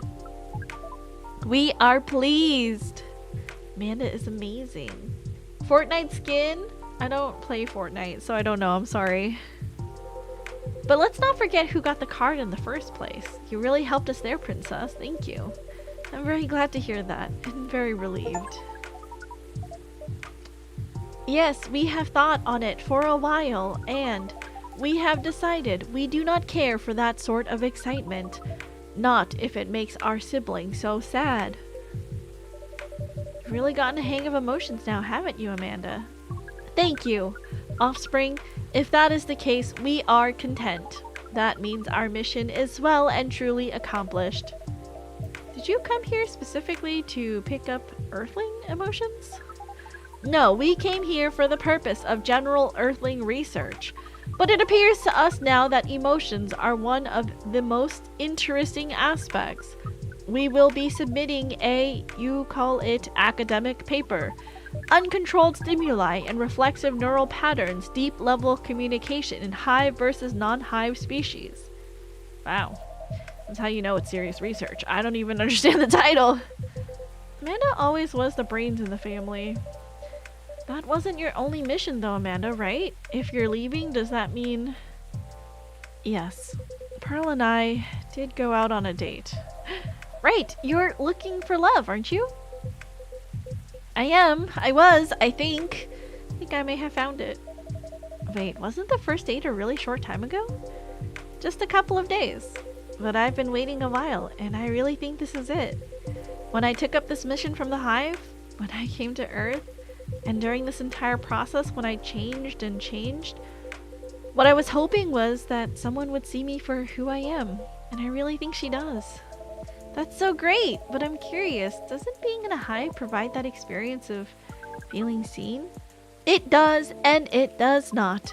And in fact, we hope that is something our research might improve. The hive sees thoughts and desires honestly, but it is not able to communicate the reason for those desires. The emotions, as it were. We do not dwell on those, nor will we start to do so in excess. But it seems to us now that they may be worth conveying, at least to some extent. Yes, what Amanda said is part of it. I was very unaware of my emotions when I first came to Earth, and I was really bad at communicating them clearly to others. In some ways, I still am. It will always be harder for me to grasp them than for most people. But when I started to understand them, I was both fascinated and scared. Which is not an uncommon experience, I think. It's really not. It requires a good deal of courage to look at your emotions honestly. It certainly requires some time, and even more time to find someone who can look at them with you.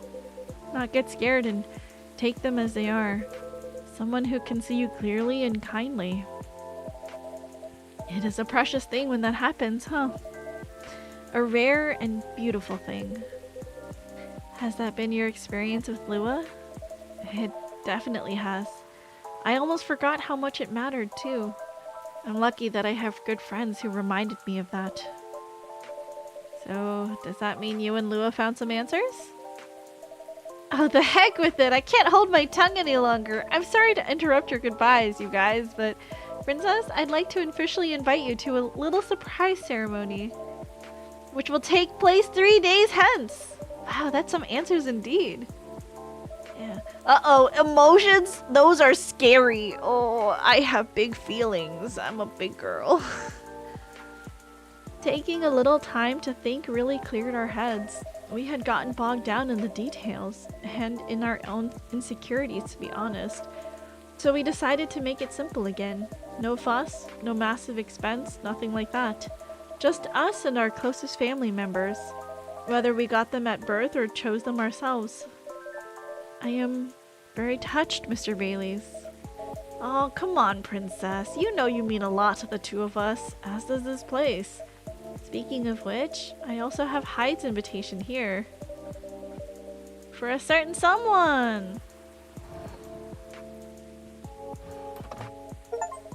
Well, Hyde and Gallus' invitation, seeing how that's his obvious +1. Would you give it to them when you see them? It would be an honor. Silver and Amanda, I don't have a card for you, but you're in the cafe family as well, so I'm sure Lua won't mind. Would you like to join us for the party? A party? This is our first experience being invited to a party. It is 99.999% pleasant and 0.001% disappointing that we have to refuse. Yes, I truly appreciate the offer, Baileys, but sadly we're leaving Seattle tomorrow. Really? That's more sudden than I expected. Are you going back to space then, Amanda? Not yet. We are going on an adventure. Sounds very exciting. It really is. Amanda and I are taking a trip through the country, and maybe even a bit further if we've got time. We're basically going to be tourists. Tourist is such a fascinating concept. Although our sibling explained it to us multiple times, we still find it very hard to comprehend. And we always thought that traveling must have a mission, a purpose. But it seems that tourism is traveling with no other purpose than traveling, which is in essence circular reasoning. It may well be, but it's still a lot of fun.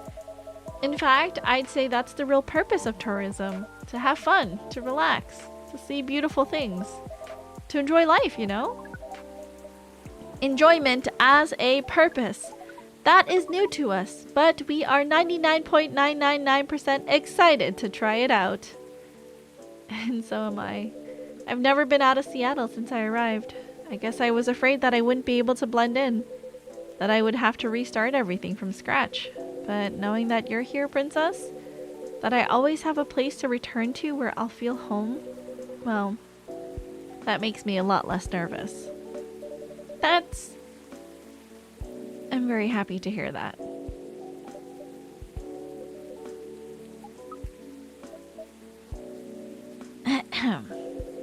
I think I should order a drink. Of course, what can I make you? I'd like it to reflect the spirit of our upcoming adventure, but I'm also in the mood for something sweet and soothing. So, sweet and soothing, but with an adventurous kick? Yes, that's exactly right.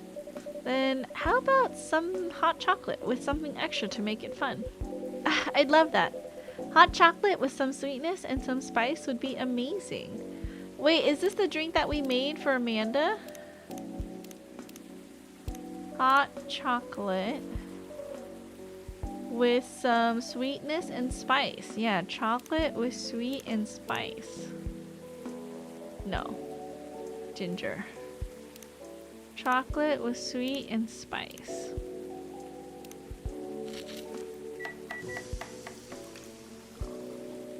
There it is. Where do I sign up for the holiday karaoke event? Mizu, welcome in. How are you? Can we get a shout out for Mizu, please? No holiday karaoke, but I hope you've been having a good week, Mizu. Welcome in. Hello, hello. Here's a 299792458 for a Lightspeed Traveler. Oh, we like this name. It is evocative and adventurous. I wanna sing! I don't have any plans for karaoke this year, but I am releasing a few covers for the holiday season, so I hope you guys will stick around for that.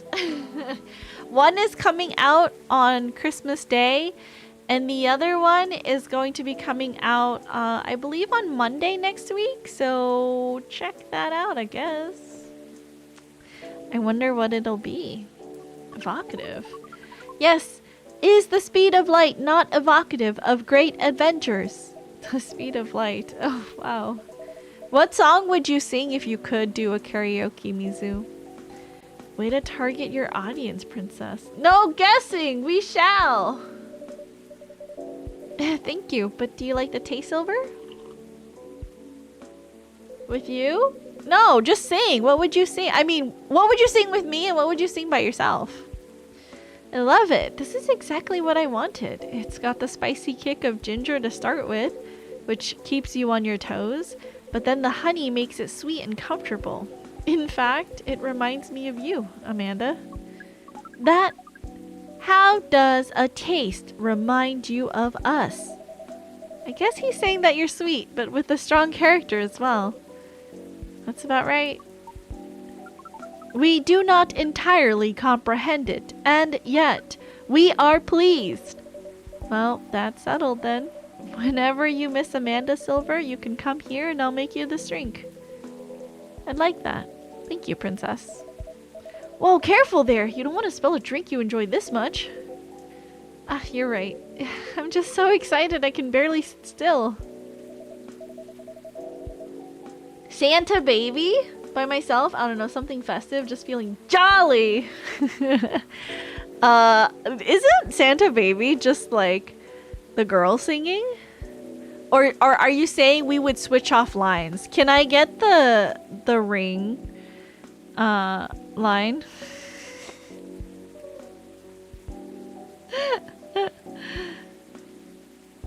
I would be the girl singing to you? I see. Oh, so I'm not singing. I'm just watching you. I'm Santa. All right, come sit on my lap. Come sit on my lap, big boy. We got this. I can imagine. A first trip across the country is a big deal. It is, but that's not the only reason I'm excited. Okay, that was quite the dramatic pause. I really want to know what you're going to say now. You guys seem to lead very interesting lives. Oh, no, not at all. I think I'm quite a boring person. With a secret society and an alien background? It's true that some of my life circumstances are a bit unusual, but this particular thing is very commonplace. Our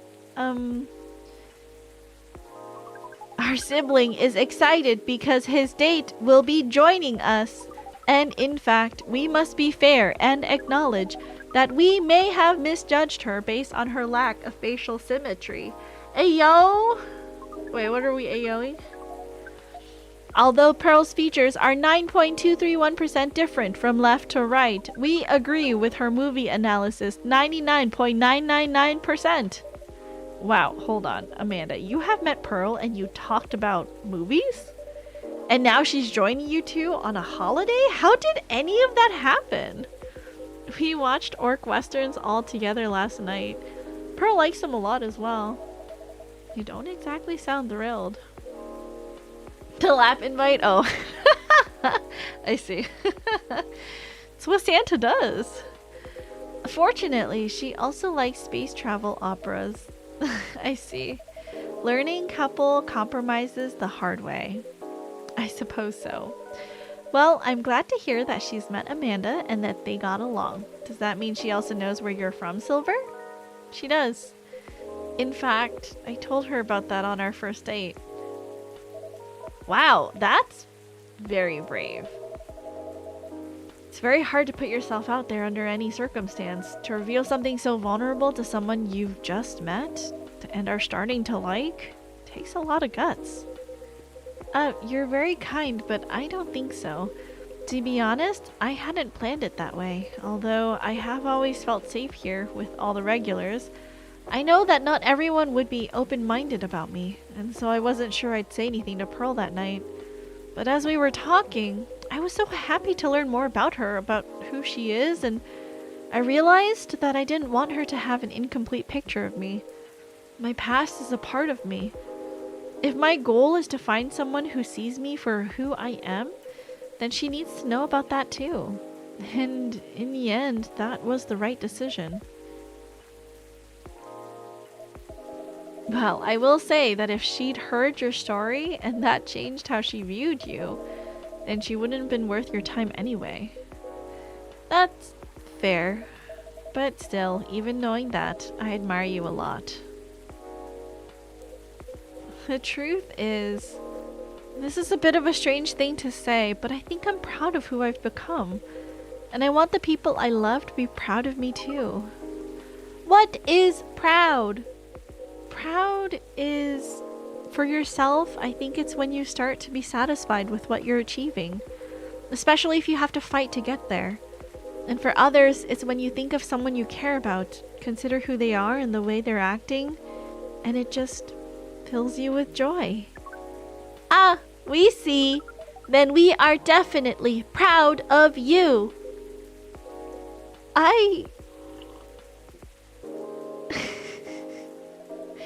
You two are a really sweet family.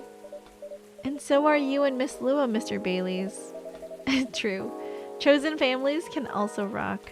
Yes, when we met Pearl, we came to a conclusion. There is no difference in nature or expression between a family you are born with and a family that you acquire by choice. Both demand work and understanding. There may be minute differences in the specific process, but the bonds appear to be 99.999% similar in the end. So it is. Well, we should probably get going. Yes, we must go pack! First time I see someone get excited about that specific part. What Amanda really means is that I must pack, while she analyzes the earthling ritual of folding shirts, rolling up socks, and so on. Precisely! This is further information for our research. We are thrilled. Good luck, Silver. Indeed. Do enjoy your trip, both of you. I hope you'll tell us all about it when you're back, Silver. I will. Good night, you two, then. Hasta la vista, strangers. Huh? Orc westerns. Bye to you too.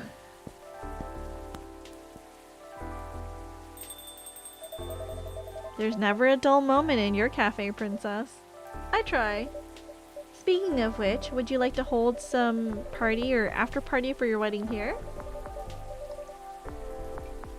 I'm off to get some rest. Hopefully I managed to completely knock out and sleep until afternoon.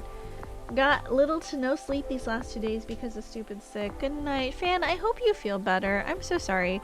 Hope you got to a good stopping point leveling your summoner. And I do hope that you're able to rest and recover. And I hope that you feel better by Christmas. I mean, that's the best thing that we can hope for, right? It's at 67 right now. Get the fuck out of here. Get out. Good night.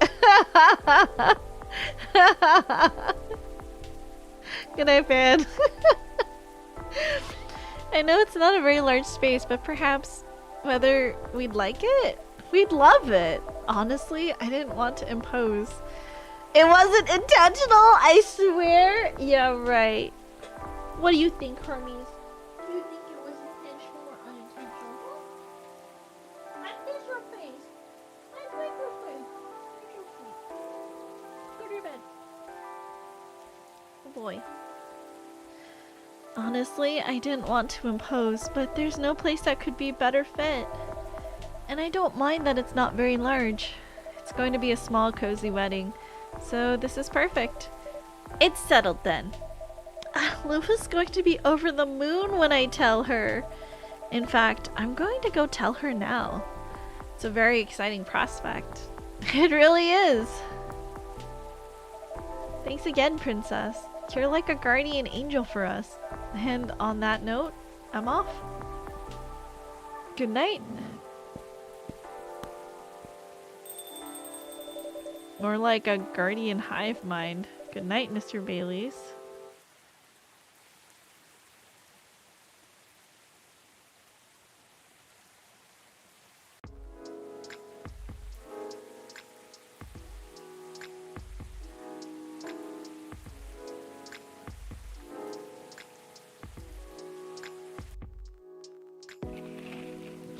Neko Mimi driver crashes truck filled with catnip, suspected DUI. UFO previously spotted by Space Guard fighters. A very determined hot air balloon. UFOs! ZXX20 virus vaccine booster ready for distribution. Oh, someone's squishing in. I see, it's Aqua. Save. What do we got here? We are on 4 more days. I think I can do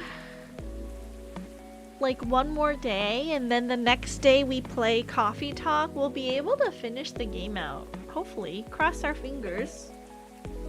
I think the next time we play would be... What did I put on my schedule? Let me see. Schedule. Saturday is the next time. So let's play 1 more day and then we'll be done on Saturday. John, welcome in. How are you? Hopefully it's been a good day today. I told my wife that she needs to embrace her mistakes. She gave me a hug.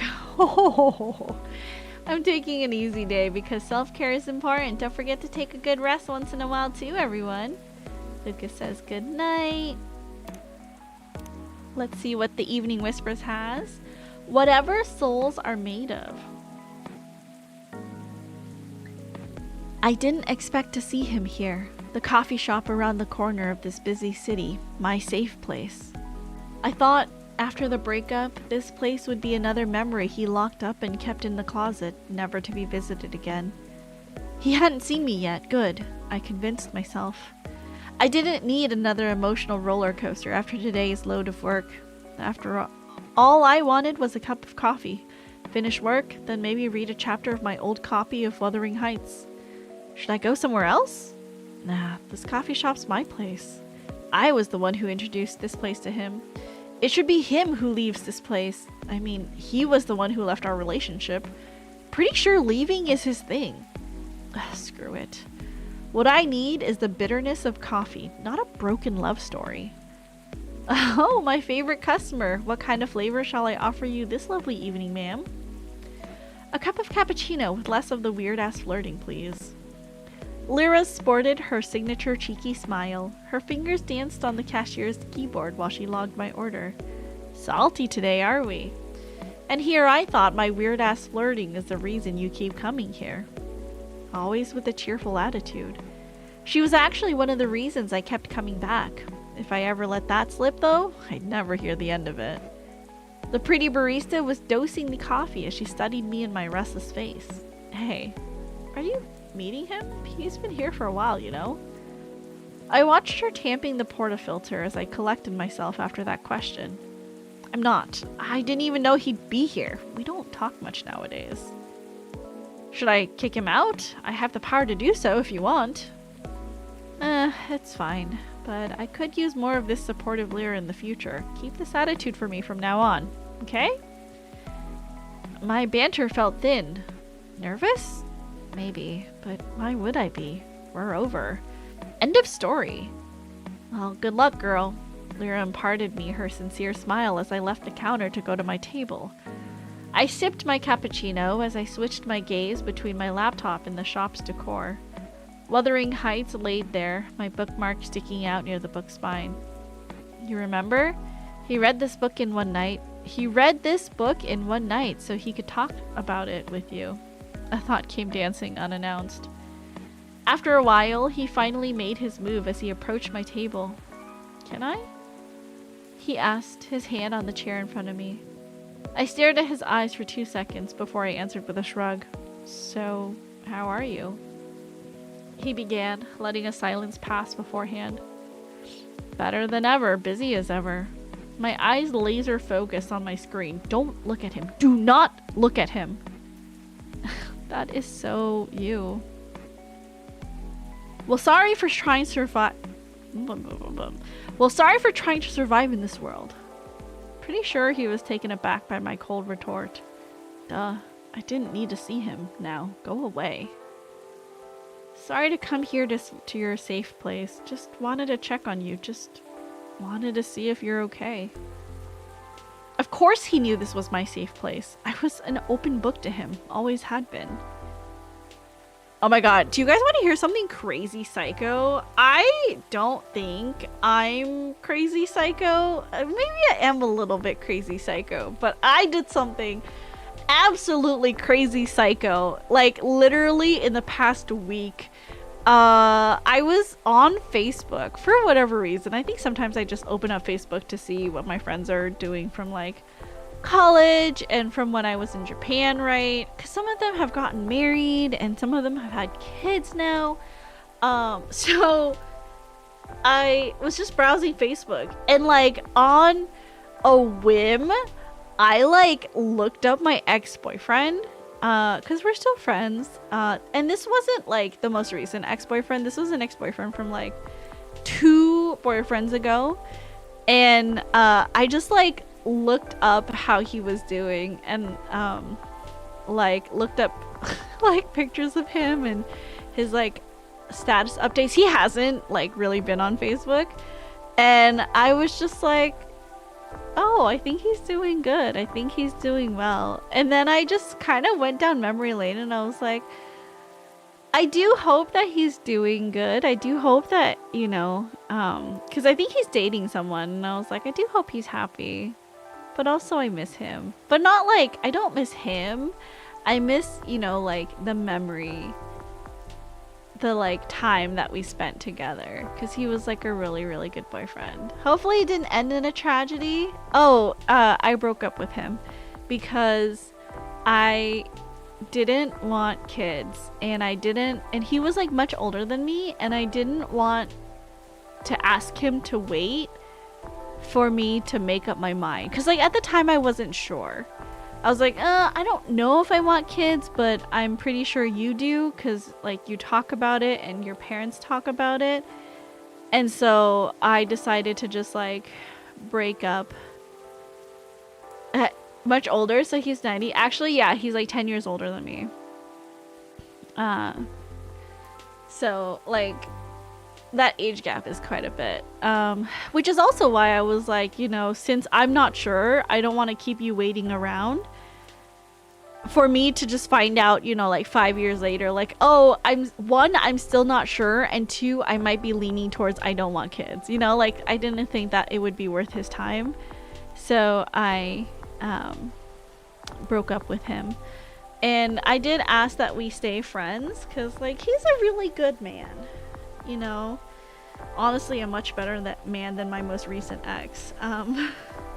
Very kind, very patient, spoiled me to bits, but I just don't think that I would have been a very good partner to him.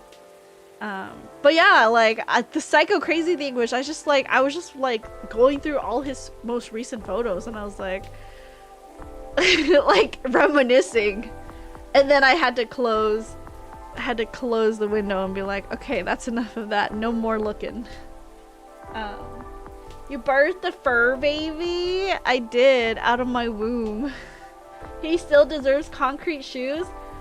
My most recent ex, yes, circa. Not my ex 2 boyfriends ago, you know?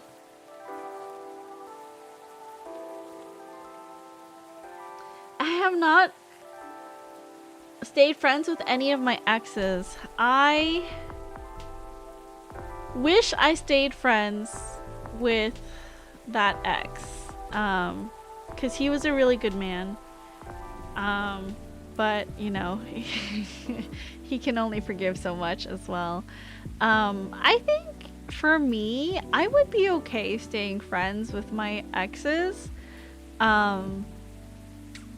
because once I've moved on, like I'm kind of like over it, which makes me sound kind of heartless in a way.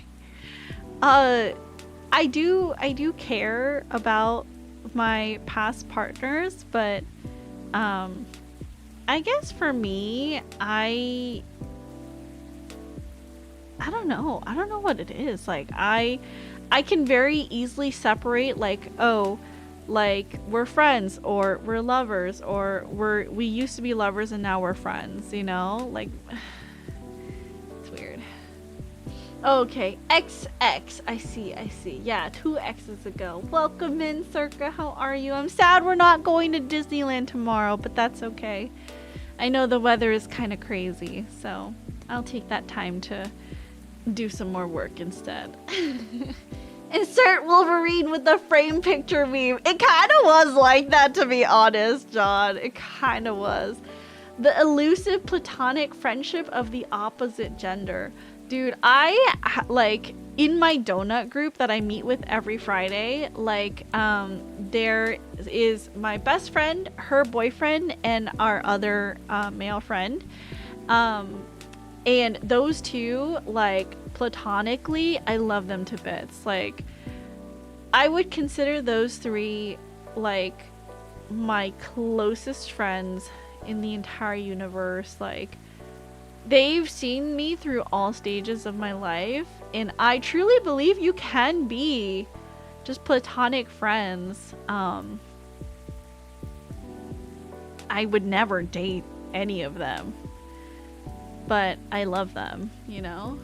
And you can still come over and just have a sleepover. I would have to take care of Hermes, you know? So...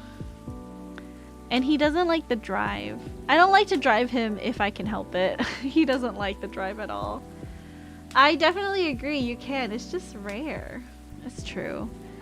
I would say that like all of my friends, like you, Mizu, and also Circa, like I do love you guys very much. I guess it's just maybe I'm just a hoe and I just say I love people a lot, but I want people to know, you know, if I love you. I want you to know so that if I disappear or you disappear, that I've at least let that be known, you know?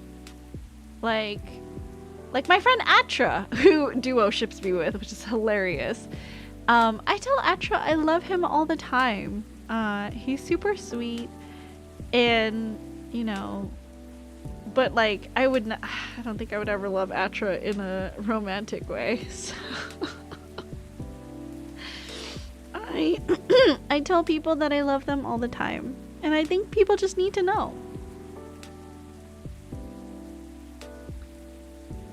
You can bring Hermes and just leave him here forever. You would love that, Circa, wouldn't you? My two best friends are both girly pops. Romance is weird. It just kind of happens. I know that, like, if you're... What is it? Like, if you're demi, then usually you can't fall in love with someone unless you've, like, gotten to know them, right? I don't think I'm like that. I think it's just like sometimes like you could see someone and you're like, yes, like I could fall in love with you. Do you ever get that feeling? You've met someone for like 5 minutes and you're like, yeah, I could see myself loving you.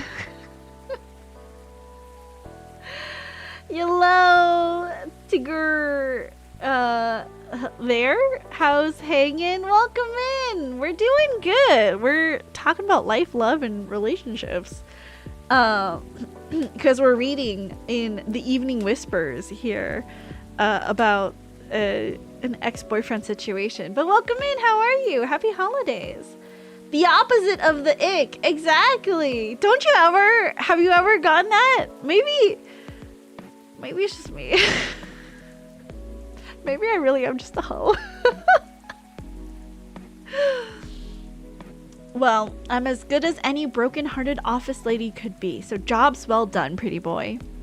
Shit, old habit came back to me. You're still angry with me. That wasn't a question, a full-point sentence observation. You know what? I was, but shit happened and maybe we were just not meant to be, and that's that. I could live my life fine without you before, and I can certainly live my life now. Another silence as we stared at each other. Sorry, work. Something else came up demanding to be taken care of. I steeled myself and gave him my best cold stare. I wasn't going to show him how broken he had made me. This girl was ready to take on the world, and a sad love story would not be her downfall. You know, I think we were meant to be, just not meant to last. That is really, like, I get that. I rarely express any gratitude to my friends, so when I do, I really want them to know I mean it. It's important. Doing good, doing good. Happy that you were doing good, and Merry Christmas! Merry Christmas, yeah. I think that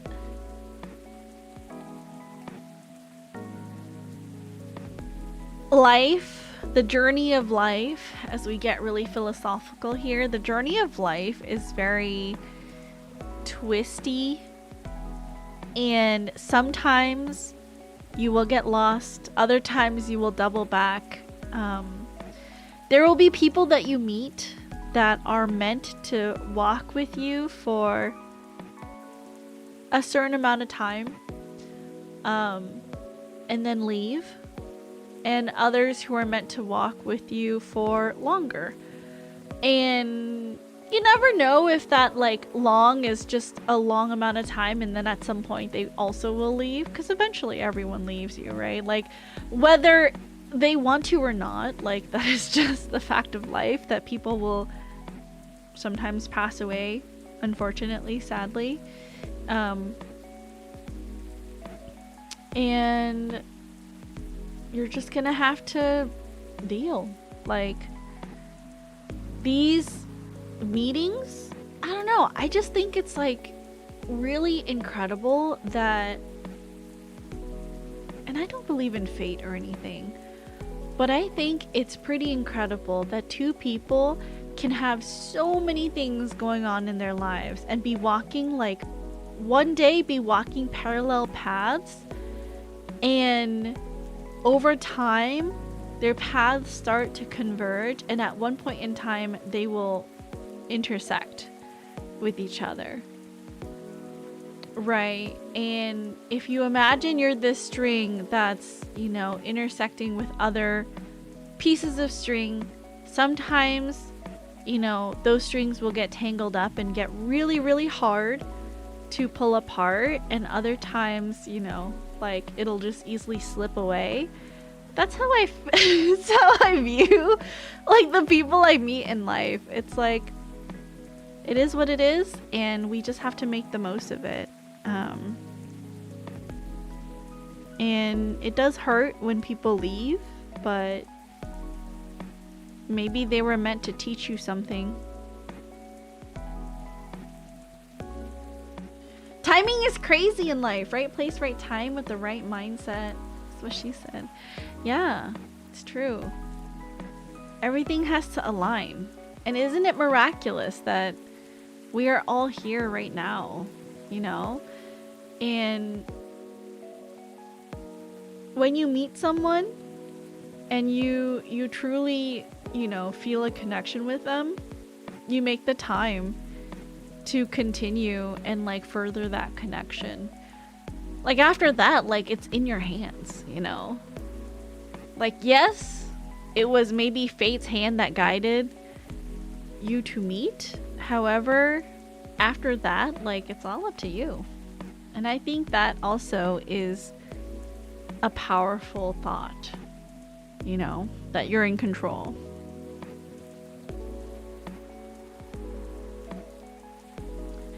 I was pretty good at reading his emotions by his eyes alone. Those eyes used to mean the world to me anyway, and yet they're a stranger's eyes now.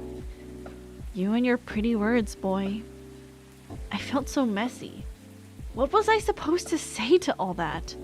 I wasn't sure. Was I angry? Should I just yell at him and storm out? Was I sad? Was I hoping that this could be a chance to reopen that already closed chapter? I wasn't sure. This just felt like a mess. He looked at my copy of Wuthering Heights. Whatever our souls are made of, yours and mine are made the same. Maybe we should have known that that isn't a good thing, just like how that book goes. I couldn't help but give him a smile, albeit not a happy one. Of course, a part of me wished that this could be a chance to rebuild the burnt bridges. Wouldn't it be nice to have him back in my apartment like we used to? There's still a part of the world we haven't visited together, isn't there? Well, the story is finished. No use thinking about it now. It's over. It's what you want, right? He said that and sat there, silent, his stranger's eyes on me. Just because our story ended like this doesn't mean you were not the best thing ever happened to me. You know? Of course I know that. I replied, trying to be as coy as I could. One wrong word, and I just knew my tear ducts couldn't hold it anymore. What's with this messed up situation? Did we think this would happen when we promised to be with each other? Whatever our souls are made of, his and mine were made the same. We promised to never haunt each other, didn't we? What's the title of this? This is a good one. Whatever souls are made of. That was cute. I liked that. Hello, Miss Aqua. Hi, Princess. How are you? Good as usual. What about you? Honestly, lots of things have happened. Can I order something first, though? Of course. What would you like? Can you make me a cup of chai? How do I do that? Do I have that? Tea, ginger, cinnamon. Okay. Tea, ginger, cinnamon. Brew.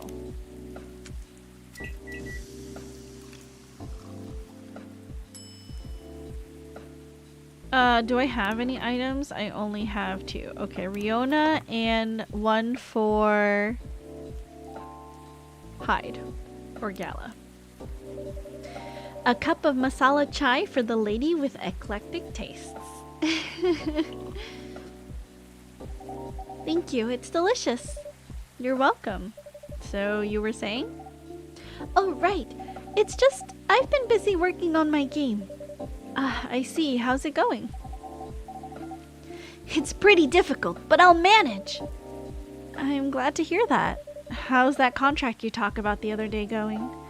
Oh, that... I rejected it, of course. There's no saving it, really, which is a shame. I truly liked their games. But with all the shady requirements they had, I could tell they looked down on us small developers. And the scary thing is, if I hadn't known what I know now, just because they were a publisher I loved a lot, I would have overlooked all that. That's understandable, though. You trusted them not to take advantage of you. Well, it has to be fair for both of us, right? Because at the end of the day, it's business. But I don't know. Yeah. Actually, I tried negotiating with them because I wondered if they still had any good faith left. Don't tell Myrtle, okay? Okay. But as I expected, it really didn't go anywhere. Instead, they insisted they're doing me a favor since I'm just a small developer, and I wasn't thinking rationally or in business terms. Oof. Doesn't sound like good faith to me. Right? Considering the unfair conditions they're expecting me to accept, they could have at least been polite about it. I doubt they care, though. Yeah. That aside, Myrtle is coming here soon. Great. So you two made up already? Yes. We apologized to each other. Nice.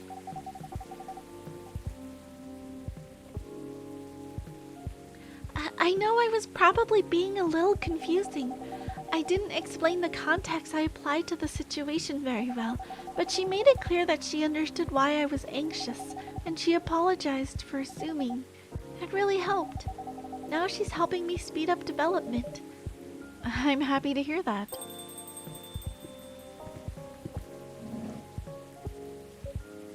Hey. Hi, Myrtle. We were just talking about you. Okay. Nothing too terrible, I hope.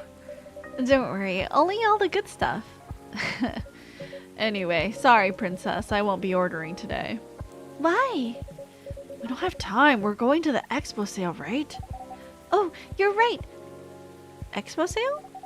We're hunting new parts for my PC. It's been a bit slow lately. A bit? She's joking. It's pretty much in its death throes.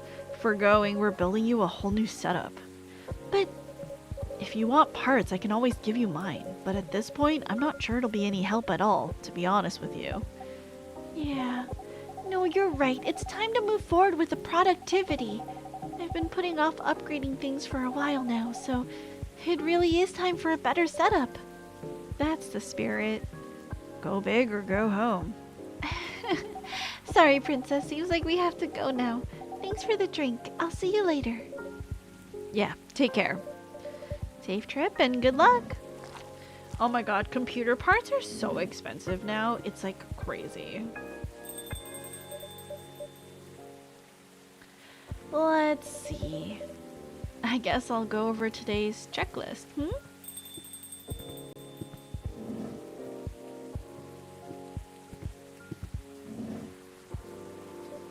Well, hello, gentlemen. No computer upgrades for me. Oh, Mizu, no.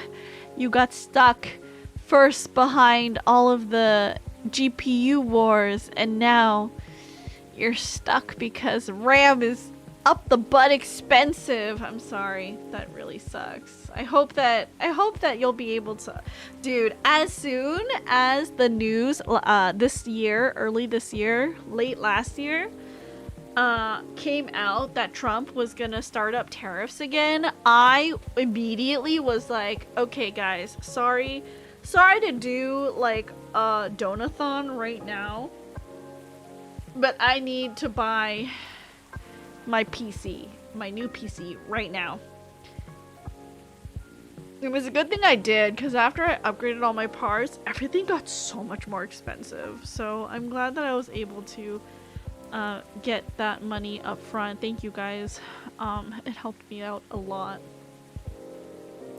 We survived the GPU wars only to be enlisted into the RAM wars. It's true. Well, hello, gentlemen. I'm glad someone was smart. Sorry, Mizu. Hey, princess. Princess. Nice seeing you here, Hendry. How goes it? Good, good, good. I see you're doing good too. As usual. What do you want to drink, Hendry? It's on me. Oh, no, that won't do. Well, let's talk about bills later. So, what will it be? You first. You sure? Okie dokie. I'll have one STMJ, please. I don't know how to make this. I don't remember. If I get the new job, I'll eat the bill or steal a PC from work. I mean, you could always do that. Milk, ginger, honey. You could resort to crimes. Brew.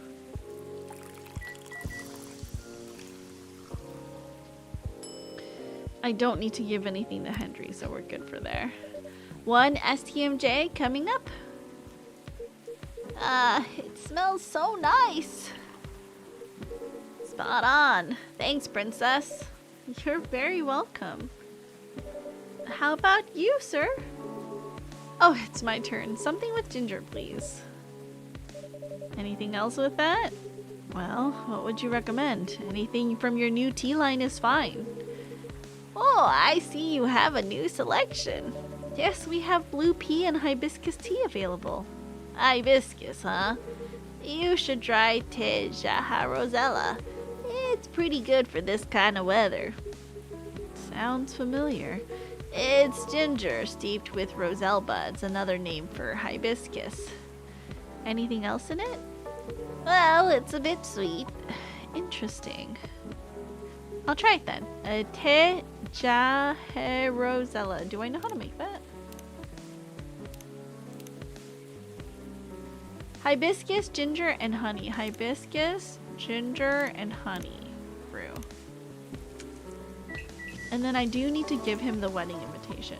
Circa was here? Yes, she was. Circa was here. Just for a little bit. Maybe she's still here. Maybe she's lurking. Yes, hello, baby. Yes. Hello, baby. I know, bud. Just give me like another hour, okay? And then we can cuddle on the couch. Okay, buddy? I love you. Can you go to your bed, please? Go to your bed. Lay down. Lay down. Hermes, lay down. Okay. Oh, like a boy, Hermes. Give him tree toes? Okay, I will. Lay down. Hermes, lay down. Lay down. Lay down. All the way. Good, lay down. Good boy. Give me your belly. Give me your belly. Give me your belly. Give me your belly. Lay down. Give me your belly. Give me your belly. Lay down. Give me your belly. Give me your belly. Lay down. He can't figure it out. He doesn't have the space. Hermes, lay down. Lay down. Give me your belly. Give me your belly. Give me your belly. Yeah, he can't. He doesn't know. He can't figure it out. Okay. Picture. Good picture. Can I get a snoop?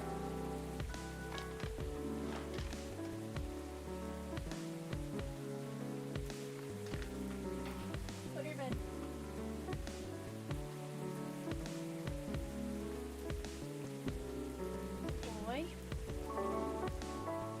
Look Lucky princess with the Hermes cuddles. Give him the world. I do every day. Any bets on the cost of a taxi on Christmas Eve? What is the usual cost for the taxi? Ah, yes, the adorable lagging wireless brain cell attempting to reconnect. Lurk time, Merry Christmas Eve. See you on Christmas stream. Have a good holiday, everyone. Thank you, Duo. Thank you for the lurk. Have a good one.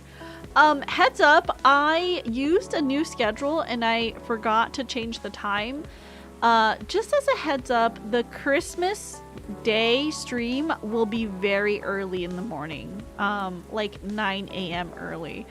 I didn't realize the time that I had put, so it's gonna be 9 a.m. Just so everybody knows. $50 to the airport normally. It might be like 100, I think.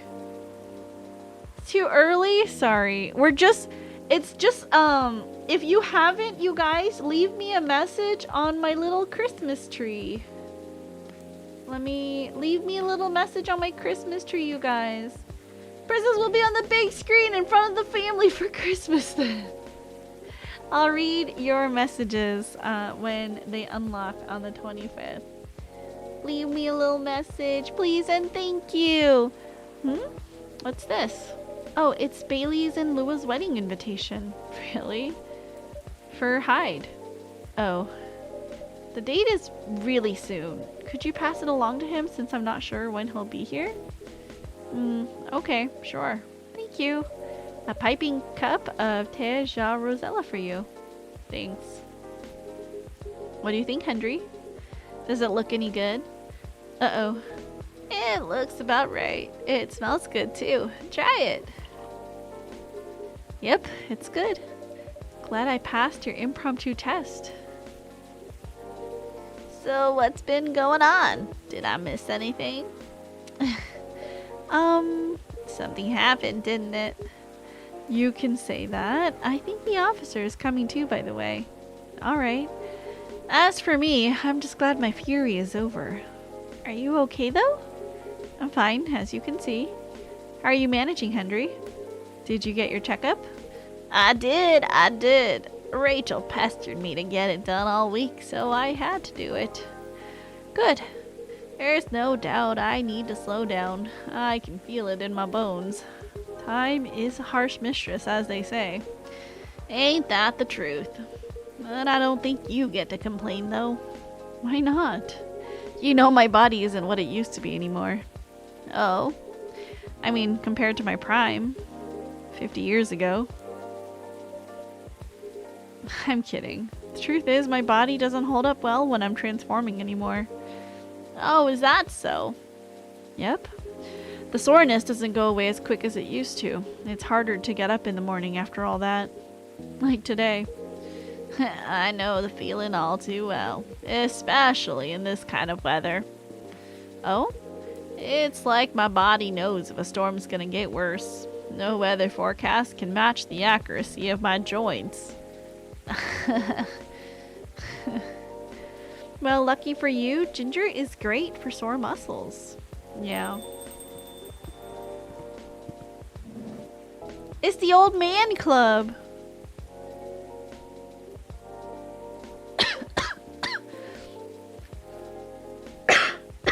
Sorry. Hey folks, the man of the hour. Hey Georgie. Princess, what I miss. It's a very important weather talk. Is that so? Sounds like I missed a ton then. How are you? How am I? If you're talking about my case, well, I don't even know where to begin. Henry, if you know nothing about what I'm about to say, right? No, what are we talking about? Princess, you should have primed him before I got here. My bad. In my defense, I didn't know you were coming until Mr. Gala mentioned it. Excuses.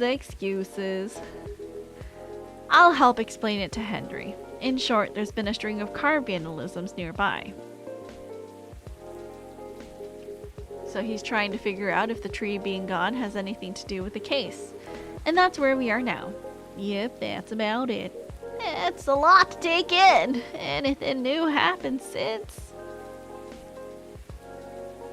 Well, I tried something. I set a few candles where the tree was. I used my lighter and things happened. Mind backing up a bit? Feels like there's a lot of context missing here. Well, I'm warning you, everything I'm about to tell you is real. It'll sound a little crazy, but no, I haven't lost it yet. Got it? Loud and clear. I told Princess about my lighter a while ago. How it might be connected to the fairy market we talked about before. Really? In what way? The lighter was my grandpop's, and there's a chance he bought it from there. Ah, interesting. Yeah, what a coincidence, eh? Anyways, my daughter likes this sort of mystery stuff, right? After talking to her about what's been going on, she believed my lighter was the key to making sense of all this. And gave me some pointers. So, I went back there last night to the spot, to where the tree used to be. I lit a few candles there and put the lighter right in the middle of it all. I'll be honest, it was spooky as heck. The air was still, and I felt tension in my head. Wasn't sure if it was just me being creeped out or if there was something else going on. Whatever it was, I thought I should leave it alone, so I followed my gut and got the heck out of there. And what happened? It blew up. What? What do you mean, what? The lighter, it just blew up. Oh, what do you mean, blew up? Yeah, I think we definitely need more context here. Well, I didn't see it because I was walking towards my car, you see, but I heard it. Pata! With a little whoosh, followed by a couple of clink clinks. Pata! What kind of sound is that? Like something small and metallic blew up. Wouldn't bang work better? No, that's a shot. Wouldn't want to confuse y'all with that. But Pata what is that? Pata. And then what happened? Right, okay. Then I immediately looked back to see it had fallen over with its lid open. The flame, it was burning white. Wow. Ain't gonna lie to y'all, I freaked the frick out. But before I could do anything, two small figures emerged from the corner walking toward the lighter. Did they see you? Yeah, they did.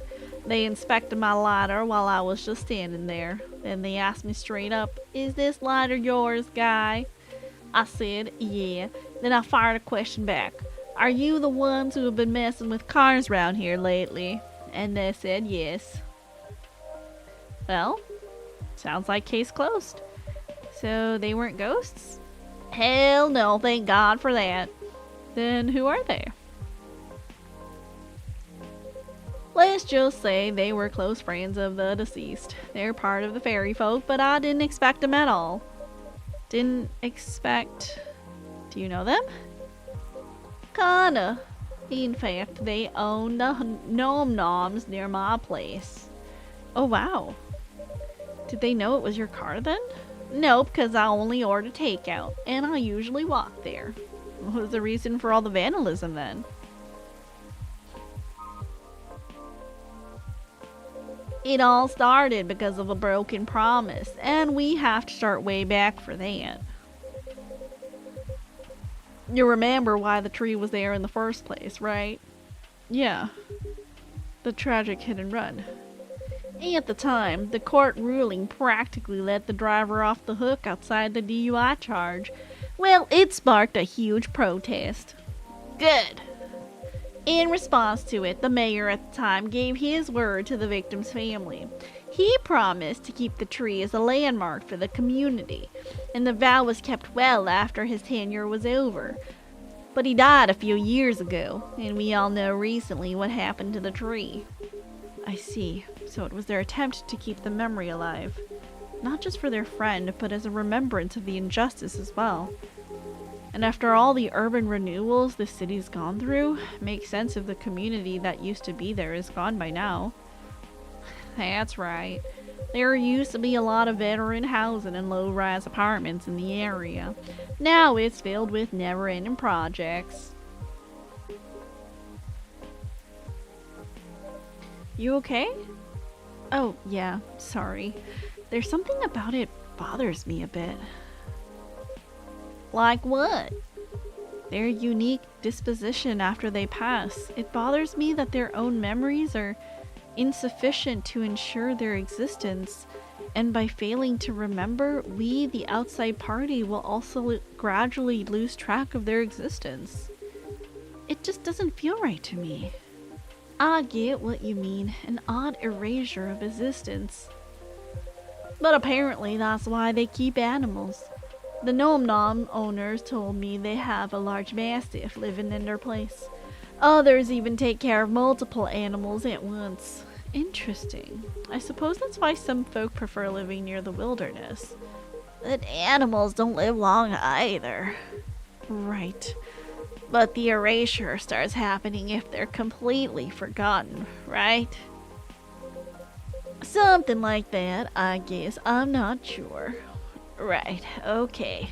But that doesn't normally happen anyway. How do we pay respects or remember someone who died a long time ago? Like our ancestors, for example. It's our call, isn't it? Every April, Rachel and I would visit my wife's grave. We used to visit her grandparents' graves too, when my wife was still alive. If our extended family was visiting, they'd join us. We clean their gravestone, bring food, and have a feast while catching up. It's how Nekomimis honor the dead, and I'm sure other cultures have their own ways too. Right. I truly think continuing the tradition is something we do for ourselves, though. To remember the deceased and all the reasons they matter to us. So, except for the weird erased memory part, it sounds on par to me. It's the effort of the living to remember the dead anyway. You're right. Unless you believe in life after death, memories are for us, not for the dead. Exactly. It would be great if we could all remember and help each other, because keeping track of any sort of history is a team effort. Since the best way to gain wisdom is to learn from the past, whether it's good or bad. Yeah. Speaking of the Nom Nom's owners, though, what happened to them after all that? Oh, right. Did you arrest them? Nope. Huh. Are you going to let them go?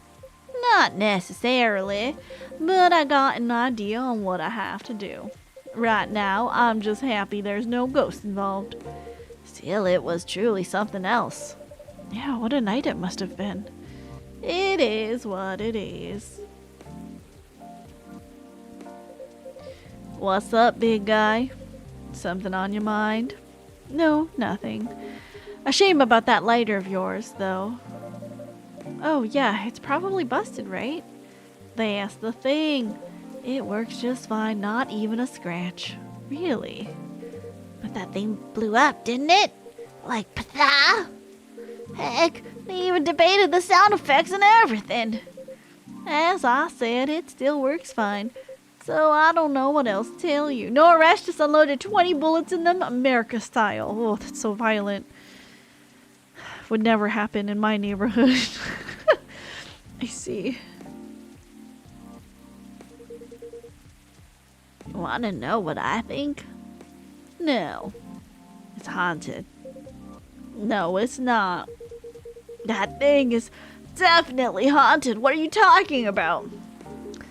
The white flame is a bit unnatural, I agree. And I remember how you kept forgetting your lighter here. Hey now, a man is allowed to forget stuff as he gets older, no. As for the blowing up, it was probably a well-timed bad chemical reaction or something. This thing is real old after all. If that's the case, you might want to stop carrying it around. At any rate, I believe you now, officer. There's no such thing as coincidence indeed.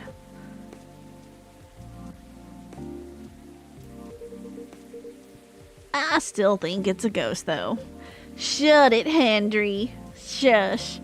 In any case, mystery solved for now at least. Oh no, I think I have to go now. I didn't realize I missed multiple messages earlier because I was so engrossed in your story. Sorry to rush off. I'll see you all again next time. Sure, safe trip. Nice seeing again, Henry. Take care.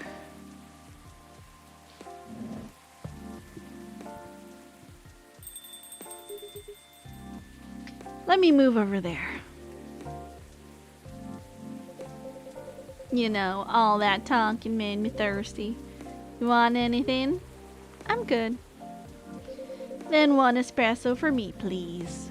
Coffee, coffee, coffee. Brew.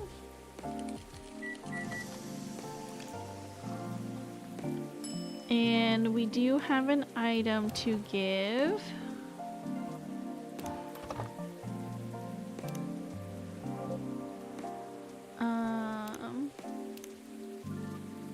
Let's check this.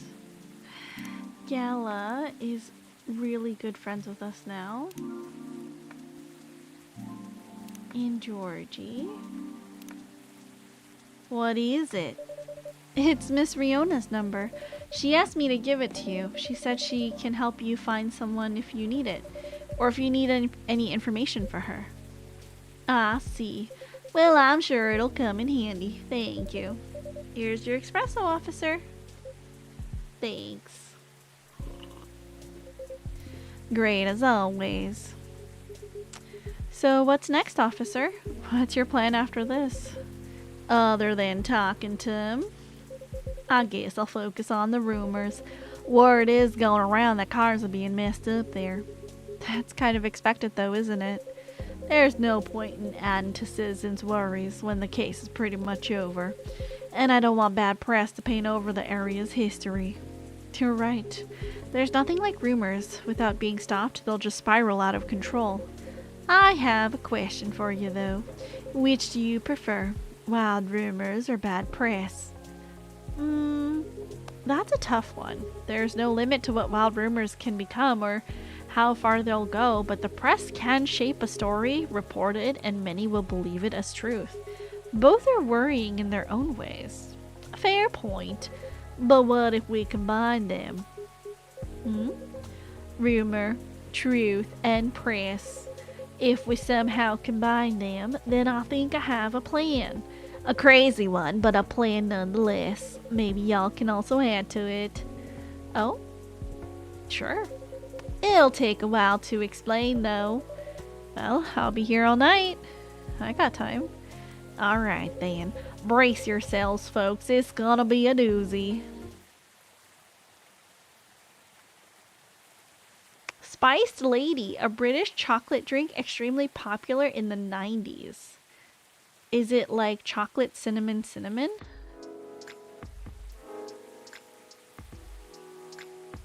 Oh, that was it? That was the day? I see.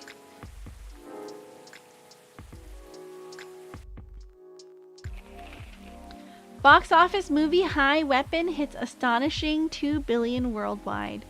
What Generation Z really wants, an independent survey. Vegan food on the rise, gnome diet popular amongst young adults.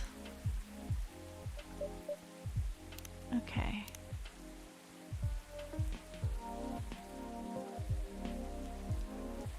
Super busy, see ya tomorrow. Look what Myrtle did, sneakily taking my super serious gaming face while playing Super Brawl Pals. Aww. They're so cute. We had a break in the office and just played board games for hours. It was fun. Today's delivery cutoff time, 1 p.m. No night shift.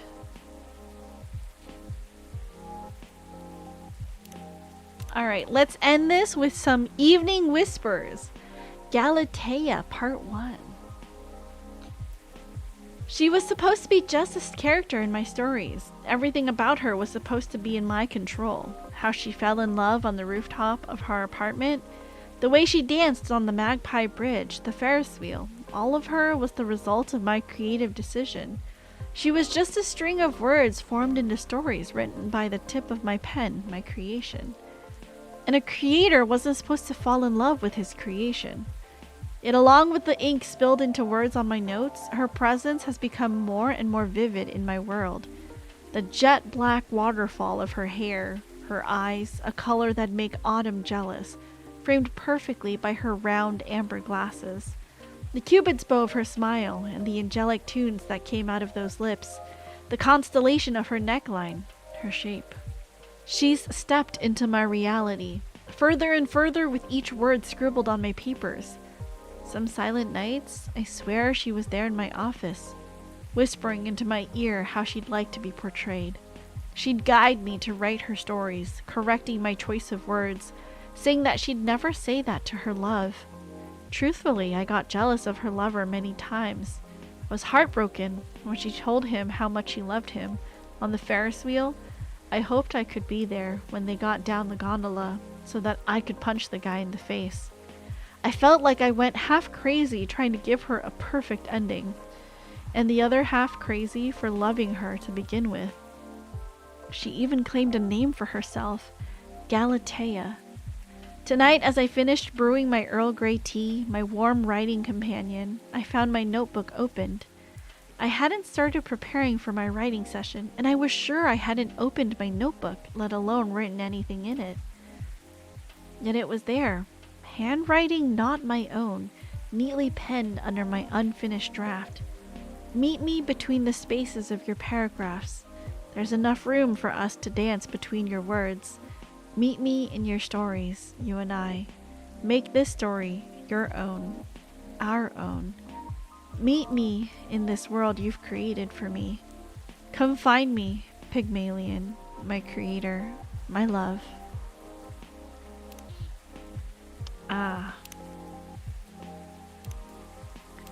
And so goes life. Okay, that is it. I think that is going to be stream for today. Thank you guys for hanging out with me. I super duper appreciate it. I got so much that I gotta go do later tonight. Sorry. And hopefully I will be ready to do more stuff tomorrow when I wake up, because it's gonna be a really chill, easy vacation day for me. So I gotta get to working. Let's see who is on. Who can we say hello to?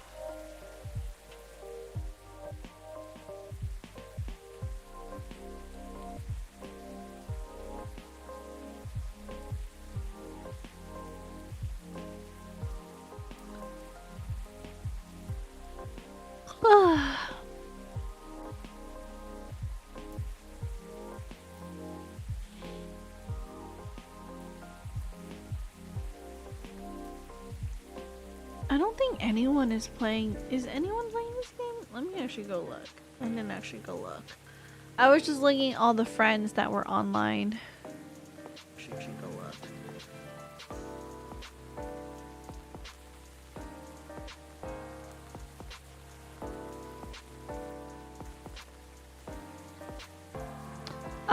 It does look like there are some, but I think this is someone who's like kind of ahead in the game, because it looks like Bailey's is wearing a suit, and that means wedding. So we're not gonna go there. I don't want to spoil the rest of the story. So let's go to, oh my gosh, Goose is streaming.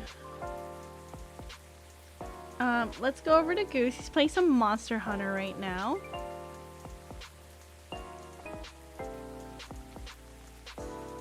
He doesn't stream often, but he is pre-debut, and I'm sure one day he'll finally get all his, notes and papers together to finally debut officially. But let's go say hi to Goose. Thanks for stream. Thank you for coming. I really appreciate it. Thank you guys for hanging out with me. No stream tomorrow, but we will be back early Christmas Day just to go over the tree messages. I don't think I have too many this year, so it should go pretty fast. And I guess depending on how fast it goes, We can maybe sing one song, maybe two. We'll see. Alright, you guys. If you are a subscriber, you can copy either raid message. Both will work. If you are not a subscriber, go ahead and copy the second raid message with the dog heads. We're gonna go over to Goose, as you guys know. He has not officially debuted. He's still pre-debut, but he has a super cool model, and I hope you'll enjoy hanging out over there. As always, you guys, please be healthy, please be happy, but most of all, please be kind. Be kind to others, because you never know what a smile, hug, or hello can do for someone who's having a bad day. And be kind to yourselves. Make sure you're staying hydrated. Get up and stretch your legs every once in a while, because if you don't, you might get an embolism, and then you'll die, and then we'll all be really sad. Please look forward to my Snow Halation cover coming out on Christmas Day. I will see you all on Christmas Day, so we might talk about it. That means I might premiere the thing at like, I don't know, like 9:30 a.m. or something. Who knows? We'll see. I will see you all later. I love you. Take care. Be safe. And if I don't see you on Christmas Day, I'll see you sometime next week. Or if not, I hope you guys have a Merry Christmas and a Happy New Year. Bye now.